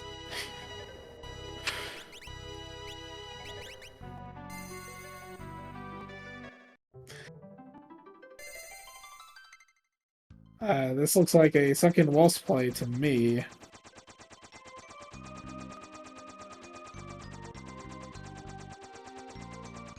Nothing else you can really do in World 3. Probably does want to save.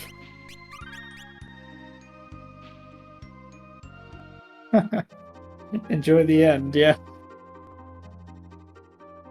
Go beat up a monstrous robot as well. We do see Alraedris going into Fork Tower. This is potentially huge because this is one of our possible paths to finish the seed. This could also just be a massive piece of bait, and it could be in Falls. But there is 2/3 of a chance that this is the correct option, either through the Mirage Radar, which will give us 2 more hints and maybe will tell us, hey, Falls Page was your answer, or our second tablet could very well just be here. But I think the reason why Freddie's staying in World 3 is because we have that hint that says the second tablet's in World 3, so it's like, why do Flying Locker Ruins?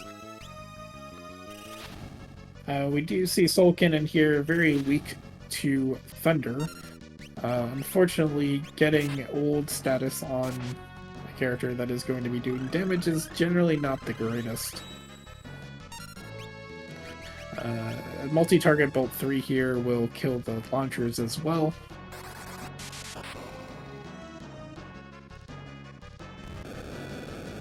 There goes the launchers. So, just like Vanilla Fork Tower, you can only send your 4 characters have to go in separate towers. You need at least 1, or as many as 3 per side. And you don't know what bosses are up there. So, you could encounter nice bosses, you can encounter very rude bosses. Luckily, the speed is not too high here. We've lowered the speed by 10 since the last tournament. There's the Shrine page, which we know is going to be nothing. And so our first boss here is Karabaos, a lobster that doesn't really do too much, very weak to Thunder. So Bolt 3 is your friend here. If you set up a Golem, this is a free fight. Karabaos just does the Hurricane and then does Claw, Punch, whatever you want to call it.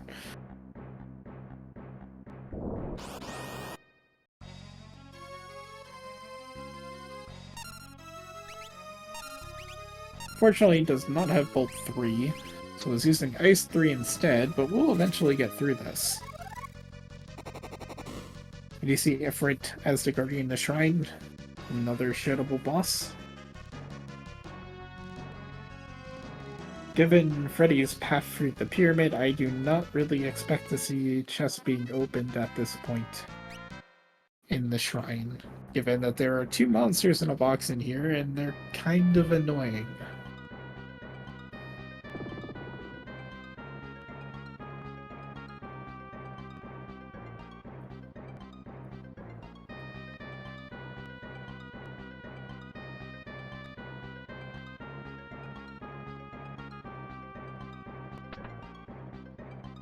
Is going to check the 2 hidden, or at least one of the hidden items here. There are 2 hidden items in that room. One on the left, one on the right. Alright, so we are only going to get the Mirage Radar from the Fort Tower as a key item. We get Marugene. Well, if you had Fire 3, this would be nice, but we haven't seen Fire 3. Freddeh is pulling out the chicken knife from an untrapped chest and shrine. If you're looking for power, that's your power. So unlike vanilla, the randomizer has both the max attack stats for both the chicken knife and the brave blade. In case you were curious, the brave blade is still an awful weapon, but it does have the max attack power. But because Chicken Knife still has the corrected formulas for knives, Chicken Knife will do more damage than the Brave Blade and also won't miss 50,000 times. So that'll be certainly a nice upgrade to either your X-Fight or your Dancer. X-Fight may be a little bit more efficient just from a luck standpoint. We do see the Aegis Shield coming in clutch for Lena here, blocking the initial Demon's Eye from Catastrophe. Marugene's a bit rude at Fork. We'll have a random weakness. It will start with fire, or she'll start with fire and then change once she does her barrier change. And then you don't know what element she's weak to, but then she will absorb all the other elements. Luckily, physical will never be an absorbed element, but could be one of her weaknesses.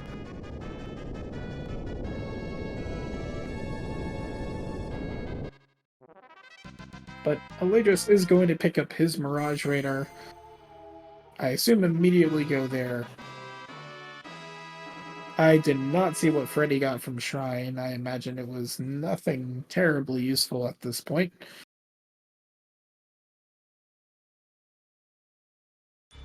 And so Mirage is going to be... it's going to give us 2 more hints. It's going to give us access to 8 different shops. I expect lots of power to come through this. Things that you wish you saw earlier. I imagine Fire 3 is going to be in here. Thank you, Drosty, for telling me it was the Moogle suit from Shrine. Yes, it said Fork had the Mirage Radar. Moogle Waterway is Path to the Void. That was Artifact Fire, and Submarine Key was in World 2. Thank you, we knew that.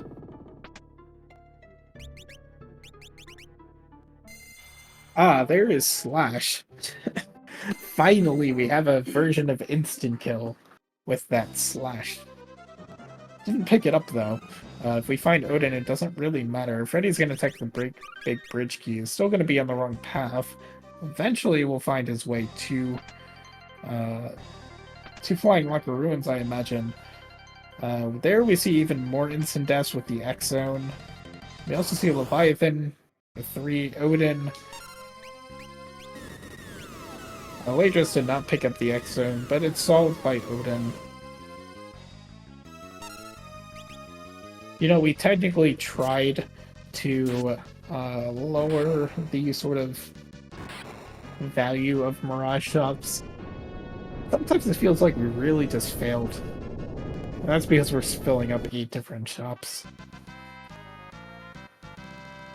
The NPC race. You gotta hold down. Okay, you know, ultimately useless to Freddeh, but running shoes, a decent constellation prize that you could have had quite a while ago.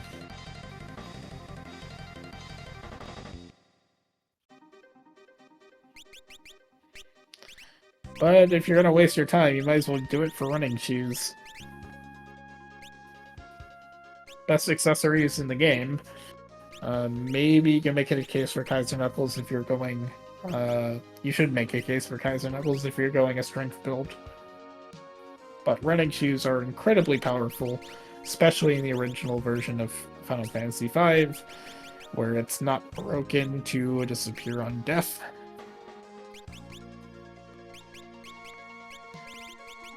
But haste is very much a status that is, like several jobs in this game, absolutely broken. At this point, I have to think Freddeh just forgot that Flying Rocket Ruins is a thing that existed.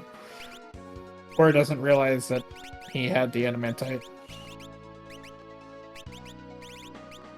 either way.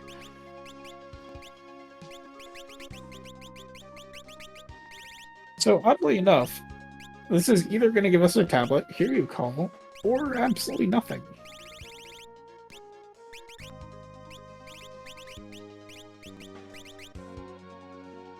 And if this gives us absolutely nothing, we know what Falls is going to give us. Mirage had nothing useful in terms of hints. It was the submarine key and one of the Path to the Voids that we already knew. Yeah. We're gonna go into Moogle Village. We've nerfed this quite a bit as well. It used to be like 7 tier 9 items or tier 9 chests, which is a little ridiculous.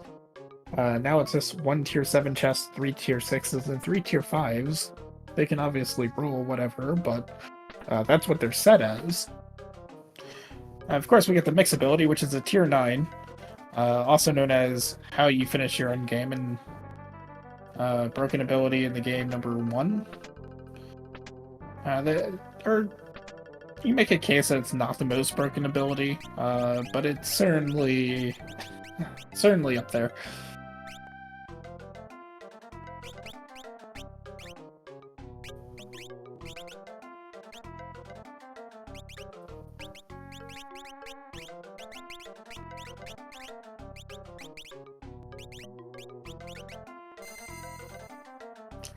What do we get from Mirage? We get the second tablet. So Falls was not the answer, Fork was. I can tell you right now that there is a certain eraser that is not in the chat, not watching, thankfully, probably asleep. If he is not asleep, well, I think it's 6 in the morning for him, so maybe he's not. But Fork Tower was very much required.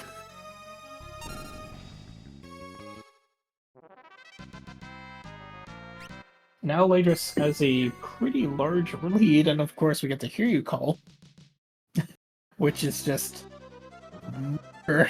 pitfalls. Thankfully, Freddeh is now finally going to Flying Lonka Ruins, and will get his Elder Branch. Probably doesn't mean much, unless he remembers that, oh, this is what I got from Lost Kingdom. But Alraedris currently has a significant advantage. Does have to figure out a way to deal with Neo X-Def. We do have Guild Toss, but I don't think he has any way to do supplemental levels at this point.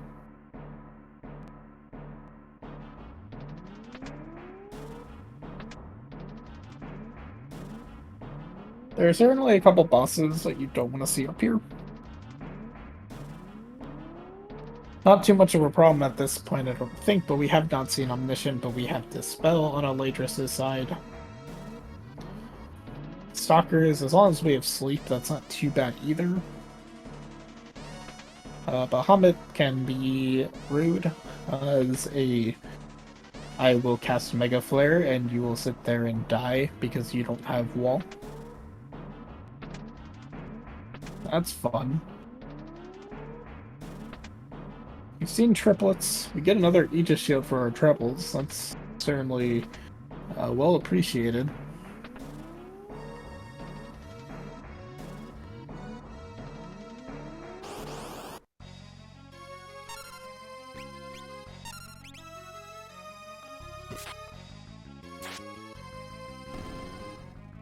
Who else haven't we seen that's annoying?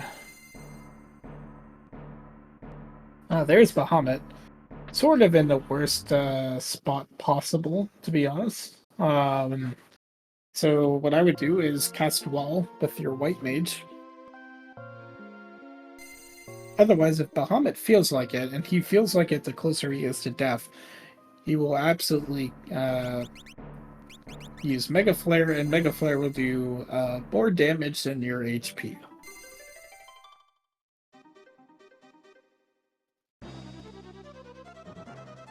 Also, Alraedris is sort of broken scaling here. It's broken scaling everywhere with Bahamut.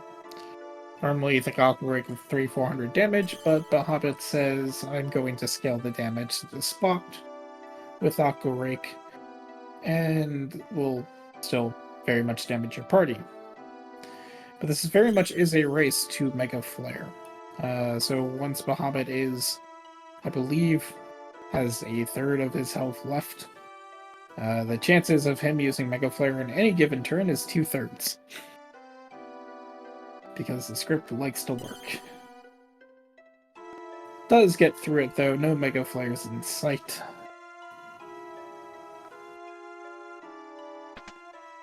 Very nicely done. A little bit luck never hurts anybody. Freddeh is very much sick of the seed. I know the feeling.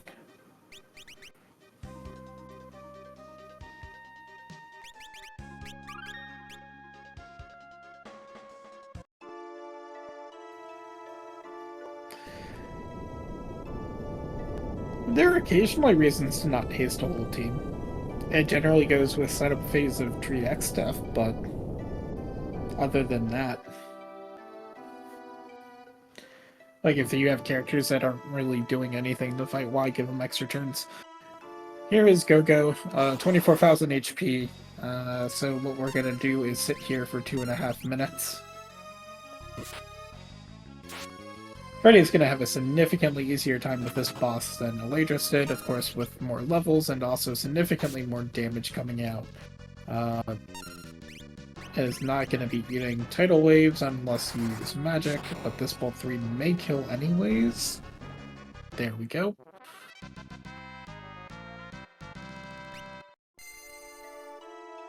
This is going to get that falls page.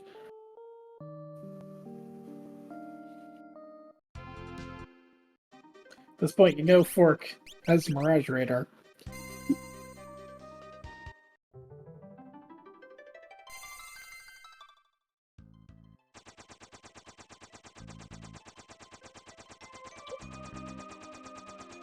But it's gonna go... Oh, no, you're going Fork, right? There you go.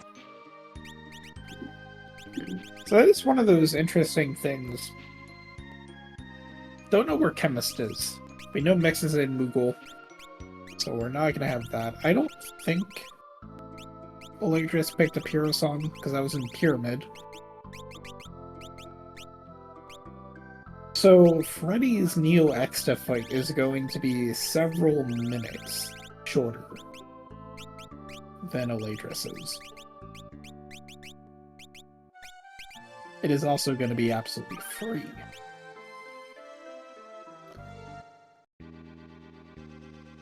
Now, Alraedris with White Mage, Shell, Haste can set up just no leveling Guild Toss strats. Go the full 6 turns of Guild Toss and win that way on Neo X Def.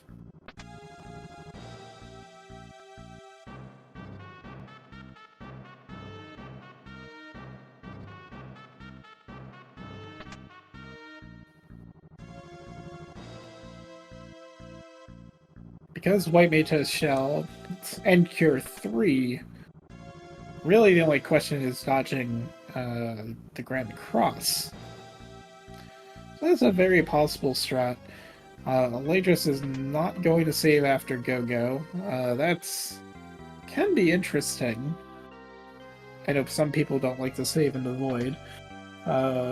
Personally, I like saving after most bosses, Go-Go being one of them, just because, well, you don't want to sit for 2.5 minutes again.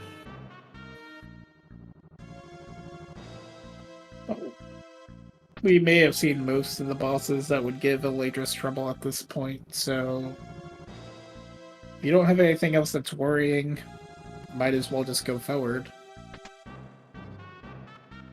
And there's Antlion. Antlion will punch very, very hard.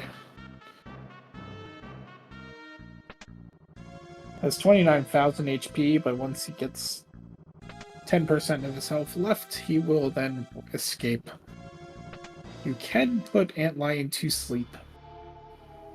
If you put him to sleep, you then actually can kill Antlion. and get the EXP.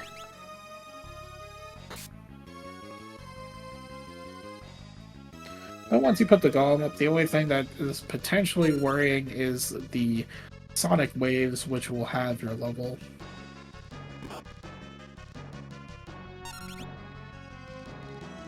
And then your guild toss starts doing nothing. Which I think in this case is less about the defense and more about the status of the amount of money that Alraedris has.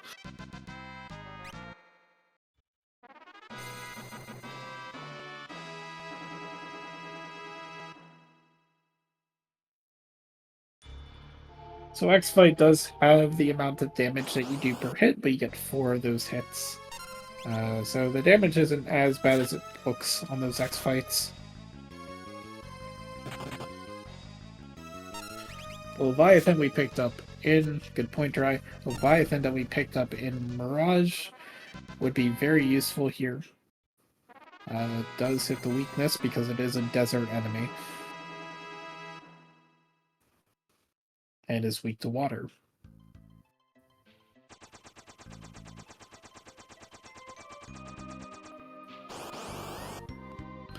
Technically not a desert enemy. I don't know why I said that. That would imply Aquarik is effective against Antlion. Yeah, Freddeh has the advantage of having a well power overwhelming. This is gonna be a question of how well can Alraedris manage his Neo X stuff.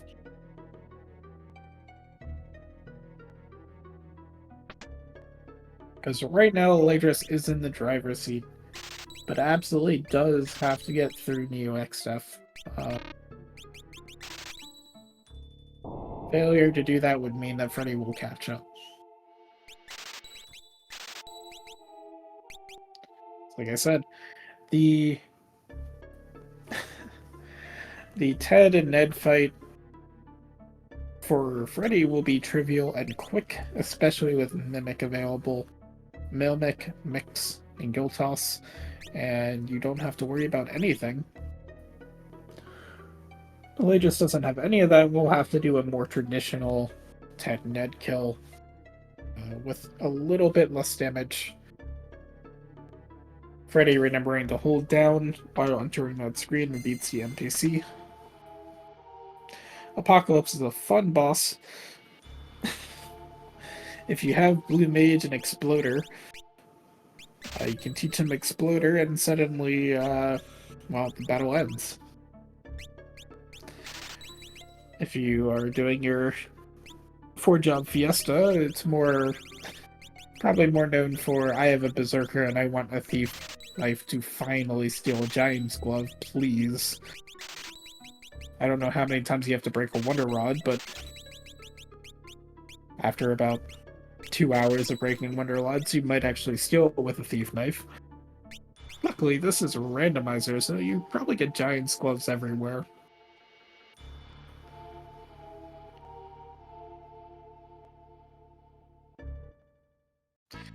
Alraedris has 2 more bosses left in order to access the final boss of the game.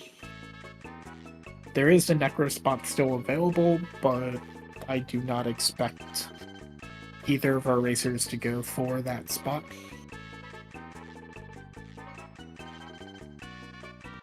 Summon level 5, which is hilarious when we started the Summoner, and so it was probably the most useless thing we could have gotten there. We do run the Career Day Randomizer with 4 times growth, so mastering jobs does not take nearly as long, and of course one of the changes in the randomizer is that bosses actually give us experience, which is not true in the vanilla game. This is sort of to avoid having to do any supplemental grinds to beat the game, because that just makes a randomizer less interesting, at least as what we feel.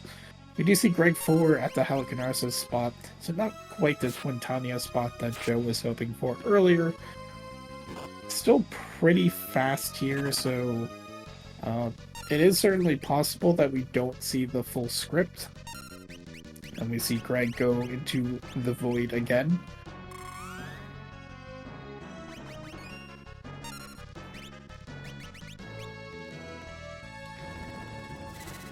But we've already beaten Necrophobe, or Freddeh has already beaten Necrophobe by way of tower, or barrier tower. So not being able to kill Greg 4 here is not going to hurt Alraedris. Freddeh is taking on the gargoyles. The big thing here is that you have to kill both gargoyles pretty much at the same time, otherwise they will revive each other with full health. They are not immune to break. They are hard to hit with break unless you have break sword. And if you let the script go on long enough, they will use fusion, which will sacrifice one to fully heal the other, and then the other one will come back at full health because this is the way things work. If Freddeh does manage to get them both down, we'll get his second tablet. And now it's going to be rushing through the void. Meanwhile, we see Greg 4 finally transforming into his ultimate form with the Excalibur. I don't know, I feel like we should advocate for a 1% chance that Gilgamesh actually gets the Excalibur. And so suddenly he'll actually do real damage.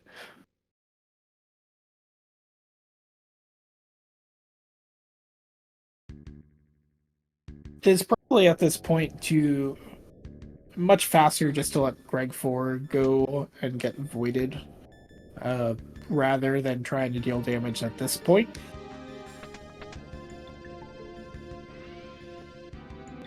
But Alraedris may also be thinking, I have not seen Necrophobe. What if Necrophobe is at Twintania? That's a 5-minute cutscene. We do know by process of elimination that the Here You Call is through the false page. We have seen literally everything else.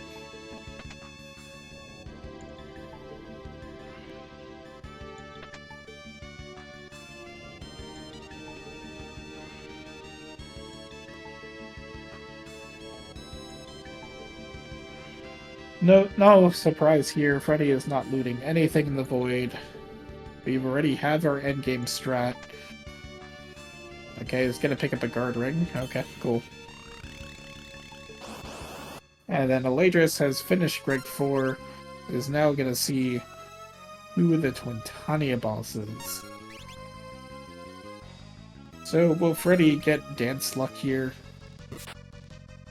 Only 20,000 HP here, so probably just wants to summon something really fast or use black, just to avoid a possible Mega Flare. And there we go. You can go back up the same way Alraedris came down, rather than going through the circuitous route. That is a change that got implemented in the latest version of the randomizer, where that door finally opens on the other side. Does save a little bit of time. Freddeh is not saving at all, not a surprise, but now gets to wait for Go-Go. And so this is pretty big. We have Stalkers here at Twintania. That is annoying. We cannot use AoE. So now we get to play a game of Whack-A-Mole. If you have Sleep, you can put the Stalkers to sleep, and then just do magic. Either through actual magic or by dance. And that will save you a considerable amount of time. Alternatively, if you want to use skill toss strats, if you put on a flame ring or an ice shield, you are immune to blaze.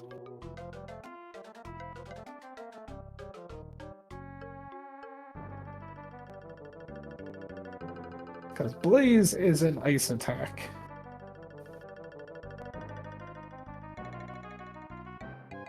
And so if you don't care about anyone else surviving, truly a great way to just get through it. Luckily in this game, Holy and Flare do not take that much MP to cast. The biggest issue with Stalkers is one of their turns they will cast Charm. And Charm can very quickly become a very bad status for you.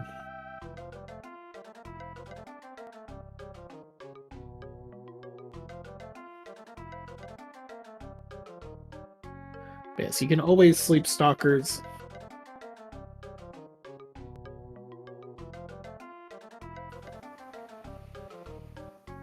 I wonder if Freddeh is going to go back to save after Go-Go or not.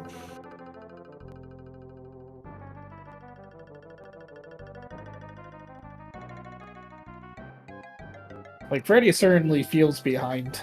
There is no way you do this entire most of this seed and then finally get your last tablet. I don't think Freddeh realizes that that tablet was very much hinted. Freddeh is going to save after Go-Go. Just in case. I imagine he's not going to pick up the save point that is in the cell. So this will probably be his last save.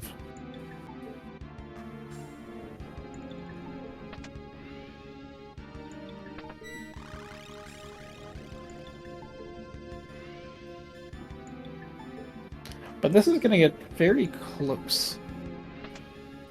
Because while Alraedris is struggling, sort of struggling, I mean, it's a safe fight, but while he's doing Stalkers, Freddeh is going to have a lot of time to catch up, and is going to have a much, much faster Neo-Exta fight. By spans of 5 to 10 minutes, really.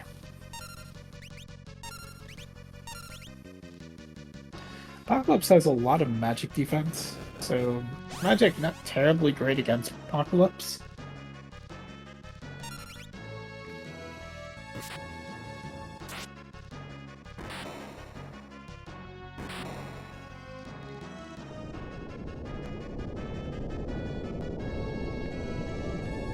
So I don't know if either player, either racer has the Sleep Black spell. They both have Sleep Sword, because that was picked up in the single chest in Steamship. I do not remember seeing Sleep the Black spell. Of course, I don't remember Holy or the spell, and I know those existed at some point. Great first action there. Just taking out the front row dancer. Immediately is getting the transition, so it's now going to want a Golem to pop up, and then we'll just sit back and let Gilgamesh do his thing.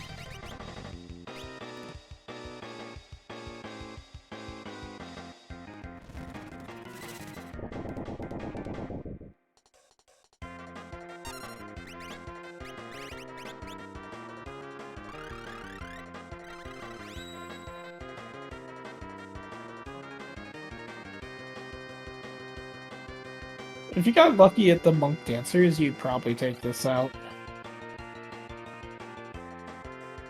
Or the Freelancer Dancer.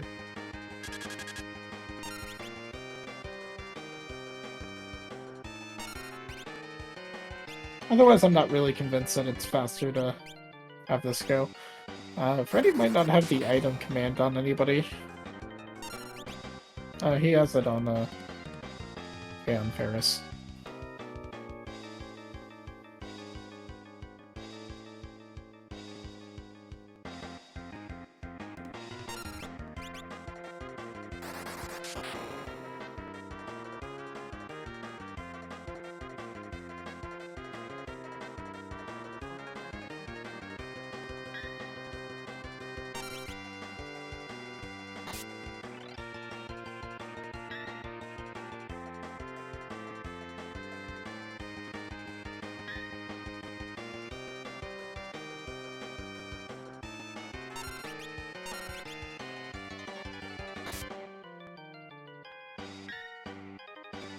And with a single weapon, I don't think you're getting through, but it's fine.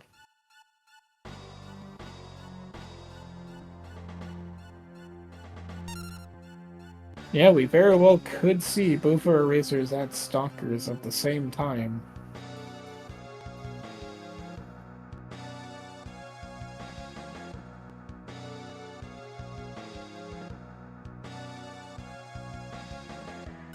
We're running low on NP for Alraedris as well.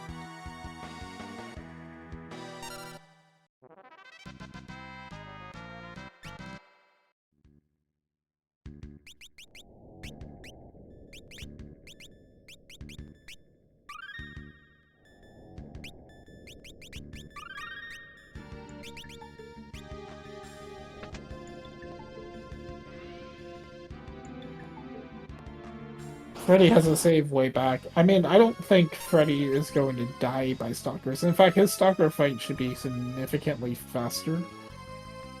Because he'll be doing a lot more damage every time he hits.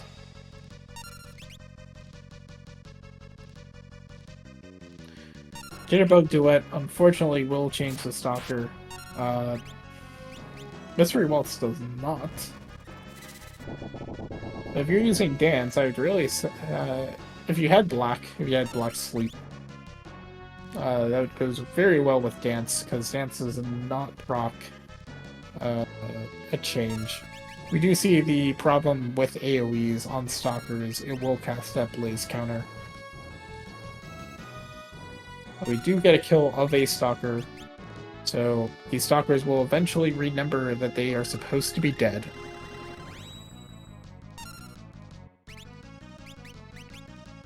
Sometimes they don't. But very well done by Alraedris. Now just has Neo X-Stuff and X-Stuff itself.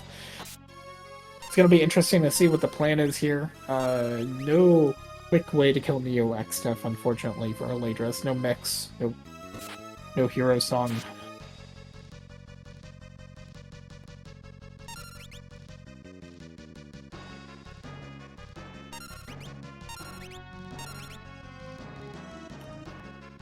Meanwhile, Freddeh just has to get some lucky sword dances, and we'll be through this in much faster time.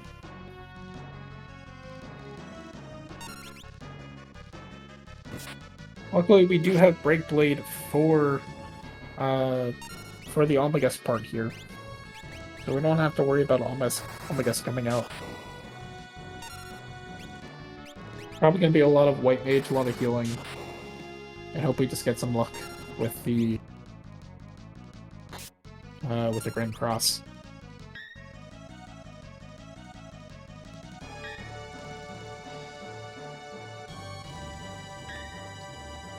For those of you unfamiliar with Final Fantasy V and Tree X stuff and Neo X stuff, Neo X stuff or X stuff, Final Boss has two phases. The first phase is a tree, as a humanoid tree. And the second phase is Neo X stuff, which consists of 4 parts. Already eating blaze counters. And the key component to beating Neo X stuff is to not leave one part alive for very long. Once there's one part remaining, it will go berserk and will start doing double turns. These double turns will include things like Meteor and Almagest, and more Meteor. Things that will very much kill you. And so, in a strat like Freddie's going to be doing, which is going to be guild tossing and leveling, there's not really too much of a risk. You'll have to do 7 guild tosses to kill all 4 parts of the UX stuff. But if you're paying attention to the ATB, then it's generally not a problem. However, in a case like Alraedris, where we don't have any of those quick strats available, you do have to be cognizant of how much damage you're doing to each part. The Omegast part, the part that does, 1600 AoE damage, that is, we're luckily able to get rid of that by Breakblade. We did actually pick up the Chemist Crystal in the Deep Void, and so if someone wanted to, and in this case I would actually consider it, if you turn on a random encounter here, these random encounters in the Deep Void do not give EXP, they give a lot of battle points. You only need to take one fight to be able to get Mix on a Chemist. There's no save by Freddeh, because Freddeh's save is all the way back at the Panda spot. And this is as free as Neo X stuff you can get. More than enough levels, and all my guess isn't going to kill him anyways. His Aegis shields. There is no legitimate reason to save. This is as free as a fight for Freddeh as you can possibly get, really. That doesn't mean that he can't die. You can always die if you end up doing something dumb and getting unlucky a little bit. Generally self-inflicted with this sort of setup, but with the amount of levels and HP that Freddeh has, it's unlikely. But yeah, as I was saying, it might have been worth Alraedris to turn on an encounter there, have Chemist, and get Mix on at least one character. And then you could use skill toss strats, although I don't think you have the money, so you just use summon strats instead.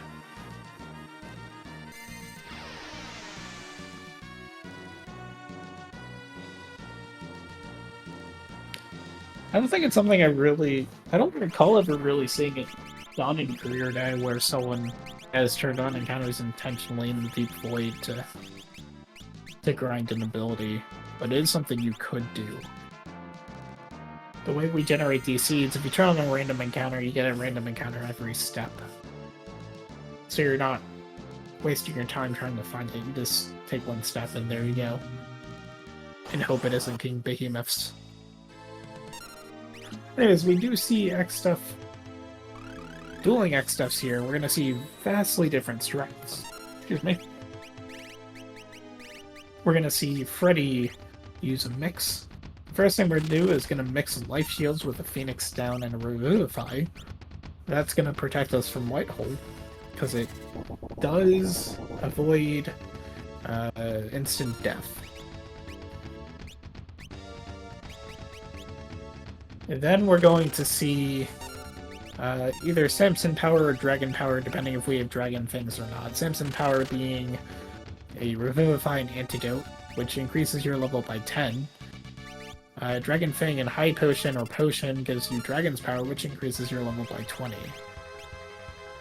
Something to note, if you're dealing with all 4 Mimics, which is generally a strat I like to do, honestly, Mimic does not actually consume any of your mix ingredients.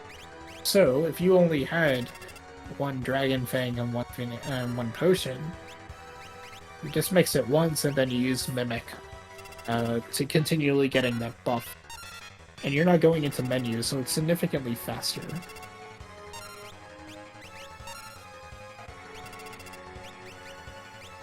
So Mimic, both as a job and as an ability, can be pretty powerful to save time if you set it up correctly. Meanwhile, Alraedris has to do this the old-fashioned way with no level buffing. We did have a 4-job tournament recently where a lot of seeds came down to this. You have to manage your damage here. X stuff, especially in tree form, has a very nasty script once he gets below a half HP. That includes things like Meteor, as we just saw. Holy and Flare as well, which will also do a ton of damage to your party. So here's going to be the interesting thing, right? Alraedris is going to get to Neo X stuff first. We get the transition here. At the same time, Alraedris' Neo X stuff fight is going to be significantly more challenging and longer than Freddeh's. Alraedris will not be at Neo X stuff by the time Freddeh gets to Neo X stuff in terms of getting the transition. So we do the 5 guild tosses on Freddeh's side, and now we just need to do 7 guild tosses We just need to make sure that there isn't a turn for Neo X-Staff between turn 6 and turn 7. Because that will be when there's a single part remaining, being the back.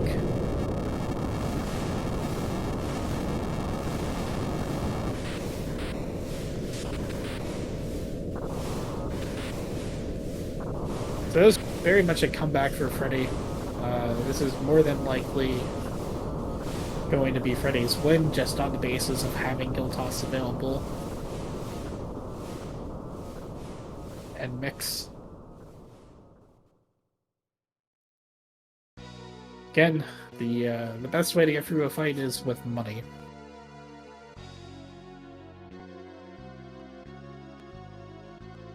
There's no Yojimbo in this game, though, so you can't pay everybody.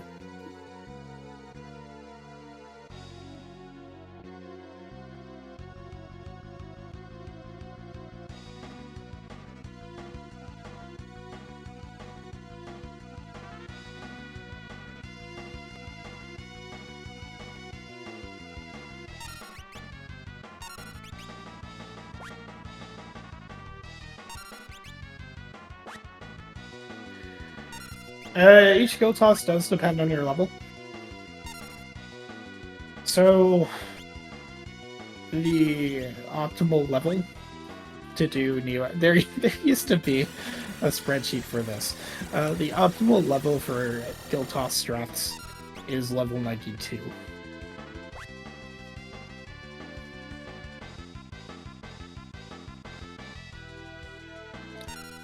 So...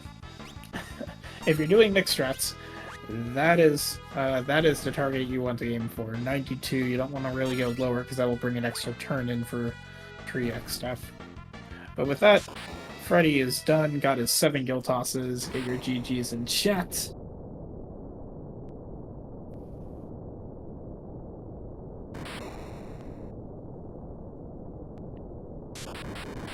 Freddeh does finish with an official race time of 2 hours, 25 minutes, and 37 seconds.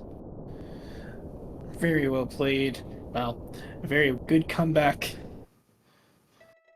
Might feel a little silly about ignoring the adamantite, but we are joined by Freddeh. GG's, Freddeh. GG's. Yeah, looks like I definitely got beat to all the items. Yeah, I'm guessing you forgot what Walt's Kingdom gave you. I think both of you did, actually. So getting that the Hinton Trench with Walt's Kingdom Path to the Void was the adamantite. Yeah, that makes sense. I thought Walt's Kingdom was one of the was anti-barrier or something because I did it fairly late. Yeah, I had forgotten at that point too. Dry was the one who told me. It's like, oh, okay, yeah. Yeah, I'm not back in the habit of writing where things are at this point. Oh, yeah, so I agree. I need to actually start doing that maybe. But, nah.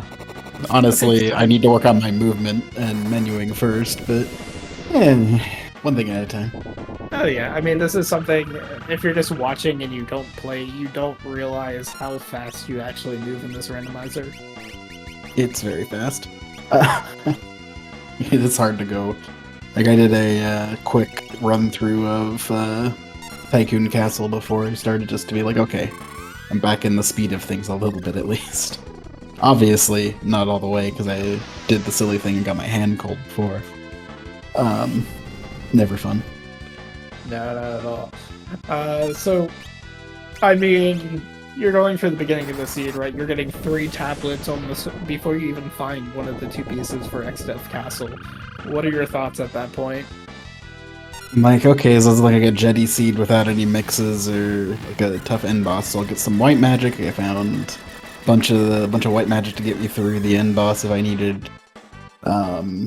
Set up with some nice ninja strats early. Worst case, I bring a bunch of ninjas in there. I don't know, we'll see. I forgot to write down. I guess I think I found Sing actually. I thought it was at a shop that I forgot to write down, but I think I just got it. Oh, you found it up somewhere. Yeah. And then I found Hero Song, and I'm like, oh, okay, well I can do that. Well, actually, I'm getting ahead of myself. Yeah, I was hoping to be a faster seed at that point.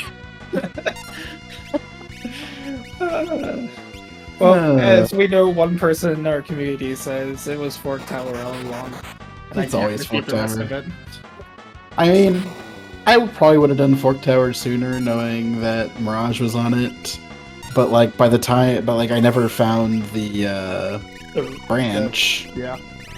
Which, yeah, fair enough. I should have gone to Flying Lonka earlier, but I've said so many seeds where I've wasted time at Flying Lonka. And of course, and I did forget the trench. Like, I think I got that wasn't trench also where you got the World 3 last tablet as well. Yep. So I chased that instead, but yeah, if I would have remembered the Wall Scheme, that would have saved a bit of time.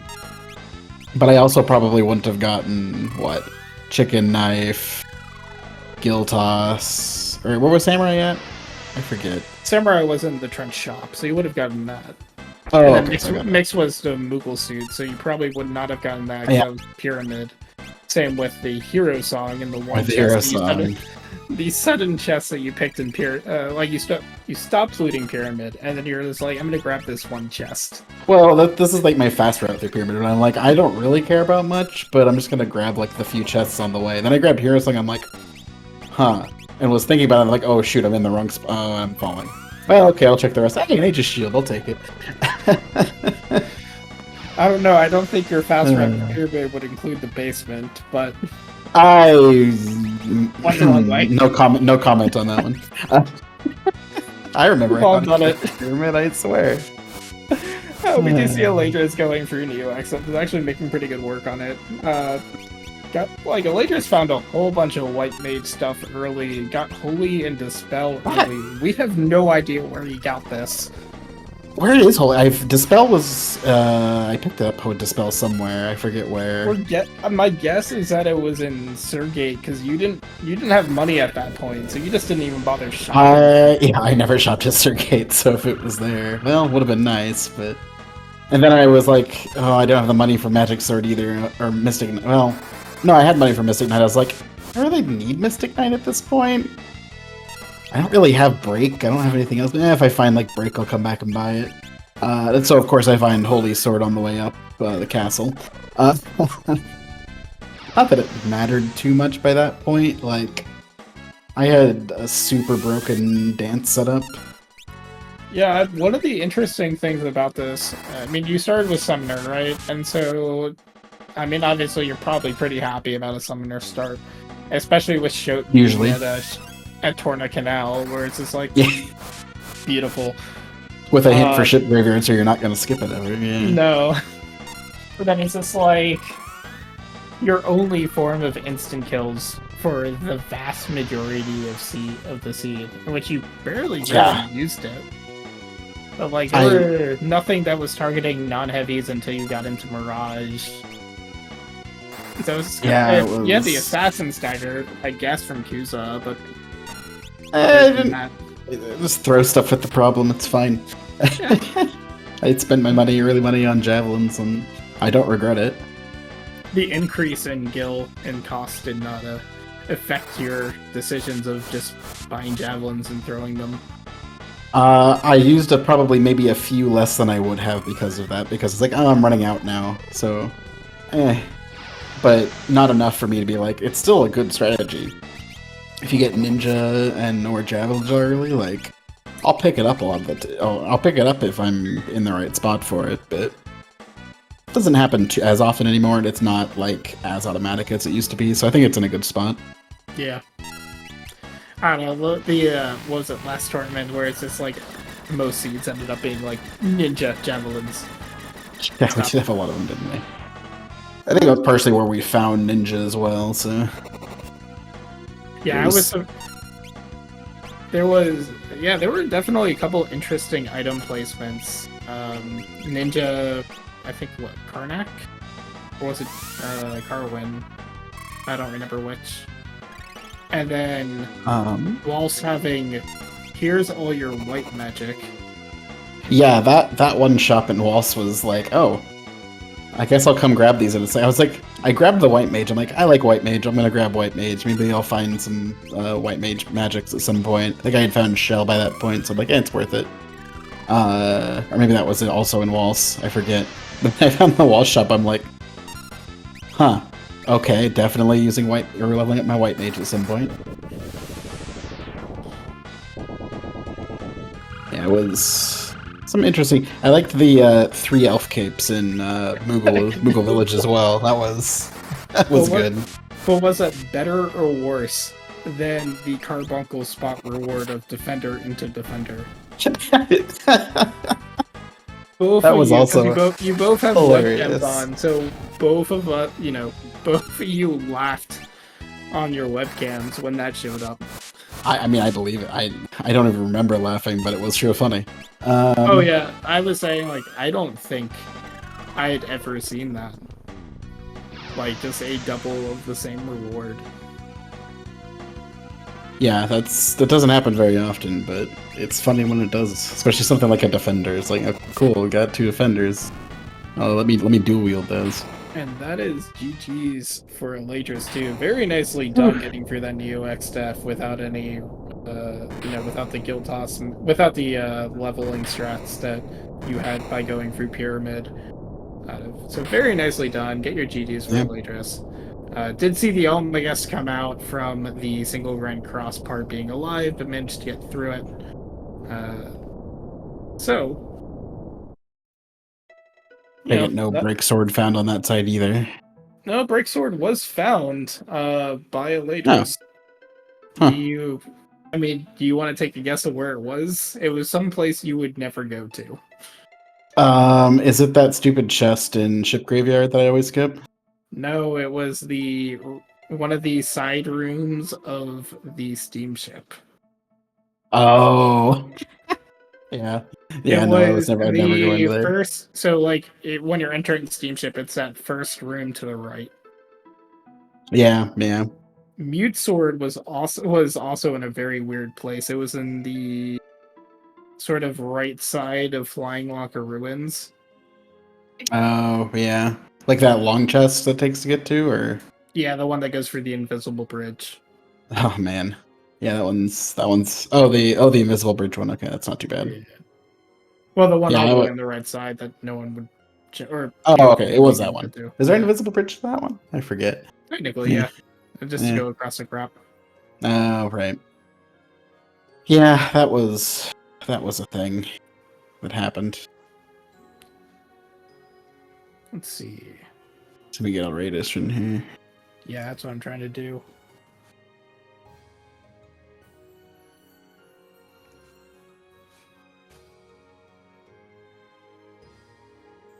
Hope I didn't just end the broadcast on accident. Hopefully we'll get an invite in here. Yeah. But yeah, I was one of those seeds where I'm like, well, I can just absolutely steamroll everything, and now. And then I found a chicken knife, like, okay, well, I have 2 people steamroll everything. Yeah, definitely went physical here. So. Yeah. I think I had magic, just in case. I never found Omni. Was Omni the checkpoint boss or something, or? I mean, either that or Falls. We saw everything else. Yeah. Well, there's 2 bosses in Falls. Do we see Zeza fleet? No, we didn't. Which had to be from Falls. I know. I got the Kiryu call. It was what one was it? I don't know. One of the 50 million checks that I did. I found the Kiryu call. Fair enough. We are joined by our second place finisher, Alraedris. GG's to you. GG's. A seed that's blessed by Carl Boss, you can't go wrong. Yeah. The Lobster Fork Tower. Yep. So my strategy these days with Career Day is I usually do the first 10 minutes of hint gathering. So going through hints, Walls Tower key being in World 3, okay, when you hit the Ancient Library path, and then it's like, nope, Ifrit doesn't have it. So the minute Ifrit's fire, it's like, I know I need to go there. Bracelet, anti-barrier, it was pretty clear. And the second Elder Branch dropped, I don't know if you saw it on chat, but my face was like, yeah, I know exactly what's going to happen out of this seed. So I cleared up basically all the free checks in World 2, went to that stupid Leviathan fight. That was not a fun Leviathan fight. Let's just put that out there. I was so strong by that point that I was fine. I do want to ask, just to make sure you're aware of this, you can exit More Forest by the south exit. Yeah, but I was like, I'm glad Warp Shard didn't kick me out, but it was just like, it's not worth. Like, I needed to grind it and just take one attempt. I was gonna bail after a second if that failed, but That's right. I just wanted to make sure you were aware of that. So yeah, but yeah, Holy was in Surgate, and I saw that 10K. I'm like, that's going on my notes. And It ran wasn't back so there good? soon. Okay. Yeah, it was the second shop on the left. I was just like, ran out of money because I bought a bunch of javelins early.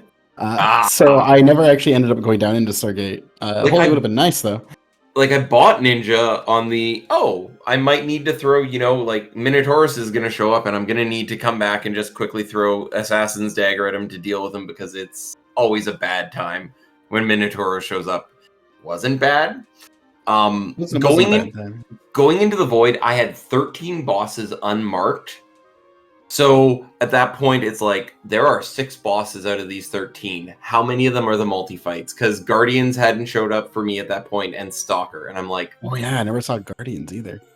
So, yeah, like the things I had left, Siren... A lot of bad fights. Siren, Magisa, Atmos, Omni, Shiva, Greg 4, Ifrit, Soul Cannon, Arcavus, Guardian... Stalker, T-Rex, Antlion, Ramu, Necro. I loved Apocalypse being in the side. That was hilarious. He's like, I'm gonna lose like 8,000 HP by walking over here. Yeah,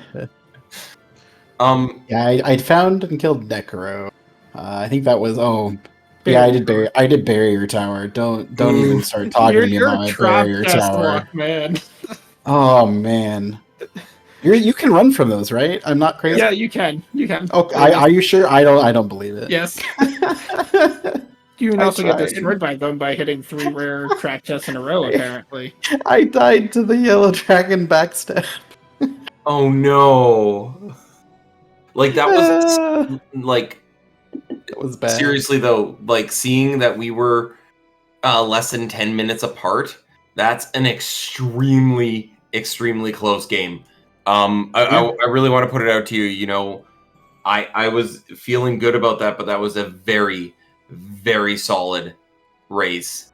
Honestly, I thought I was going to get destroyed by you, Freddie, and I think that was a really good fight. So, seriously. No, it was a good race. Like, I was looking at the stream after I finished, and you finished Stalkers before me.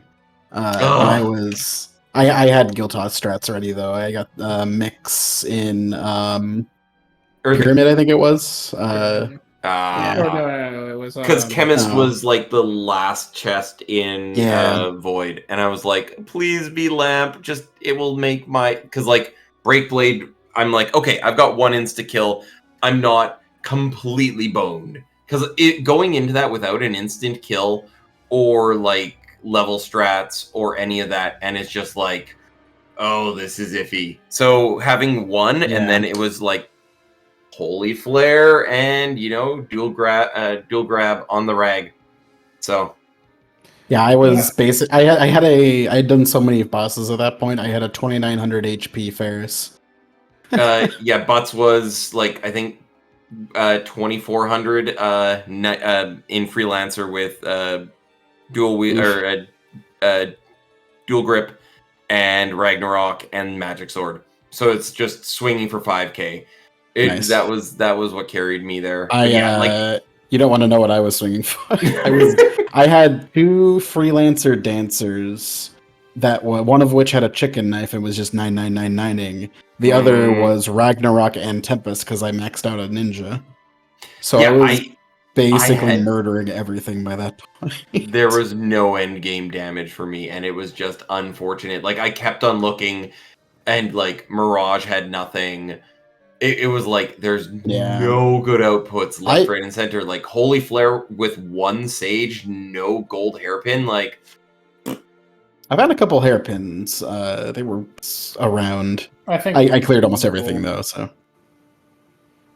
But did you? I take it you didn't find blue either. Blue magic or blue? Yeah. no blue. I went into. I even picked up White Wind because in the first one of the first shops in Mirage, because I was convinced that blue was going to show up there because, like I said, once again, the only things I didn't do. I mean, it must have been in like the falls or something. The only things I didn't do were falls or Zeza. it likes to live in falls, but I also wouldn't be surprised if it was that chicken knife chest. Yeah, I also could have been chicken knife chest. Like, do we both not check the other side of the chicken? I didn't even go there. Either of them, yeah. Oh, I yeah, was okay. literally in basically go mode at that point, so I just said, "Yep, we're going." Well, Hey, I was already in. I have 3 tablets. I'm just checking hints. I got a coral ring because then I needed money. I'm like, I'm just gonna use the coral ring. I don't care what the other thing is at this point. Coral. Well, it was Coral. interesting in terms of the like the very beginning of Alraedris, like you said, you went hint hunting immediately into World 2, whereas Freddeh did more of a traditional go World 1, Pirates Cove. It bit you a little bit because the tablet was freely hinted in Ship Graveyard, so a little bit, Freddeh got 6 pools at Guza for as good as that did early on. But yeah, I think I got early Rema. It's nice. Pretty early divergence there. I do want to mention that oddly enough, if either one of you walked away from that Odin, you would have been much better off. I mean, like, it was just a matter of statistics. Eventually, Shoat was gonna hit. Like a 5% chance or something. Eventually, Oh. Shoat was gonna hit. You both eventually hit Shoat. I was just saying the submarine key had absolutely nothing of value other than just hinting. Crunch hint, I technically, didn't if hit we knew Shoat. what the kingdom was. Mine was just raw damage. Did you just damage it? Yeah. Yeah, but it was like Shoat. Okay, we're down to 2. Shoat. Nope. And yeah, like early Shoat, nothing to kill with it. Like, thanks. Yeah. Game. Honestly, that was half of the reason I wanted to kill Odin with it, is because there's nothing else that I got to kill with it yet. But this is like, the submarine key at that point. Freddeh, you didn't have either of the pages because you put off North Mountain 1, so you didn't get Trench until you did your revisit. Yeah, of course, North Mountain 1 had something. I was going to do it, I think, and then I think I got Ninja. I was like, oh, I'm gonna go pick up those javelins, which then led me over, like, okay, I'll just do Karnak Meteor and Karnak while I'm over here. So my usual route of going to North Mountain and then to World 2, which was my original plan, kind of got sidetracked. And thus I never went back to North Mountain. Yeah. And then Alraedris had both the Trench and the Falls page at that point. And it turned out the submarine key just ended up doing nothing. Nothing. Because of how you pretty much don't want the sub key. Like, yeah, at how late it came, I looked at my notes and I was like, okay, this makes this a really deep spherical check, which is why I gambled on Trench. Also, shops, hint, and a really deep check based on where everything was located. I thought it was a really good gamble, and unfortunately, it was not. I mean, I think it paid off. It was just one of the things, like, do you remember what you get at Waltz Kingdom? And yeah, the shop had Samurai, so it was probably worth it from that span. Samurai, X Fight, X Magic, Breakpoint, Yeah. I think. Like, it was a beefy shop. I used X Fight. I never used X Magic, and I used X Fight once. I didn't buy and X did Magic. like 4 really bad monk hits, and I'm like, nah, I'm done. I'm out. No more. I'm just gonna switch to Dancer. I ran Samurai Mirosame with X Fight. That was my damage. So 4K around with that. That's not too bad, yeah. With the crits, it's not Masamune bad. or Same? So. Not Tempest? Did you not have the Tempest at that point? No. Because it was from Karnak Escape. Yeah, that's it. I thought Tempest was... I thought I may have had it, quick. but yeah. You had Tempest Yeah. and Masa from it. Yeah, oh, that's right. They were both there. That was right. Yeah. It was a stack. Also, let's talk Check about chest. the what almost 80,000 gold ship graveyard. Like Yeah, there was a lot of money in Ship Graveyard, wasn't there? every chest was gold. Every chest is like, oh, 20k, 25, 8, 9. Like that was insane. I forgot how much was there because I immediately spent it all on javelins. You had 51 and you're like, nah, I need a little bit more money, so you put it down to 41. Yeah. Well, I was like, I wanted to buy some water scrolls, so Mm. Well, 41 was enough. good luck with the rest of the tournament. Yeah. Oh, do you want to know what was at Moogle Village? It was yeah. I think was it? was Mimic there? Is that where Mimic was too? I had Mimic- Mimic. I thought isn't Mimic up at Kuza? Oh, Mix was there, was it? Yeah, Mix was in the lone chest, and then 3 elf Right. capes. And then 3 elf cape. I was like, elf cape. Something else. Elf cape. Elf cape. Like, why? Why? Stop giving me elf capes. I like them, but stop it. No, Okay. but That All seed, blue. maybe Bahamut Uwu, I think was a very, very good seed for tonight. Once again, thank you so much. I appreciate all the work that goes into this. Honestly, thank you so much, everyone. The Final Fantasy V community, everyone. So good. oh, it's great to have you around. Look forward Yeah, to thank you for running with us. look forward to seeing you around more and get more community events going on. Yeah, I look forward to it. Any last words from either of you, though? I know, Freddie, you got you're facing Joe. It's your next match. I hadn't even looked at that yet, but good to know. I'm sure it'll go great. Should be an Can't go worse. exciting Yeah. match. GG's, man. Like, was a pleasure. I do want to thank Dryzelizer behind the scenes for tracking as well. Thank you for pressing those buttons because I was not doing that. And obviously Speedgaming for hosting us tonight. Always a pleasure to be on Speedgaming, and we look forward to having further matches of this tournament on Speedgaming as well. Our next match is on Friday at 9 p.m. Eastern. That will be between myself and IB Karma, so that should be a fun time. I'm looking forward to that match personally. I don't think I've ever faced IB Karma in a tournament, so Yeah, fun. yeah, Sure, that should be fun. Turning some good times lately too, so could be a good match. Should be a good match. Yeah. Hoping for not a blue mage start. But with that, I will let both of you go. I will let Dry get to the rest of his night, and I will be off to sleep. So thank you Me all too. for watching. We did what we could to get you out by 1. There you Close go. enough. The seed disagreed. Exactly. Yes. So thank you all for watching. Again, More Career Day is on Friday night Eastern, 9 p.m. Eastern, not 9 in the morning. Until then, we will all see you later. Have a good night.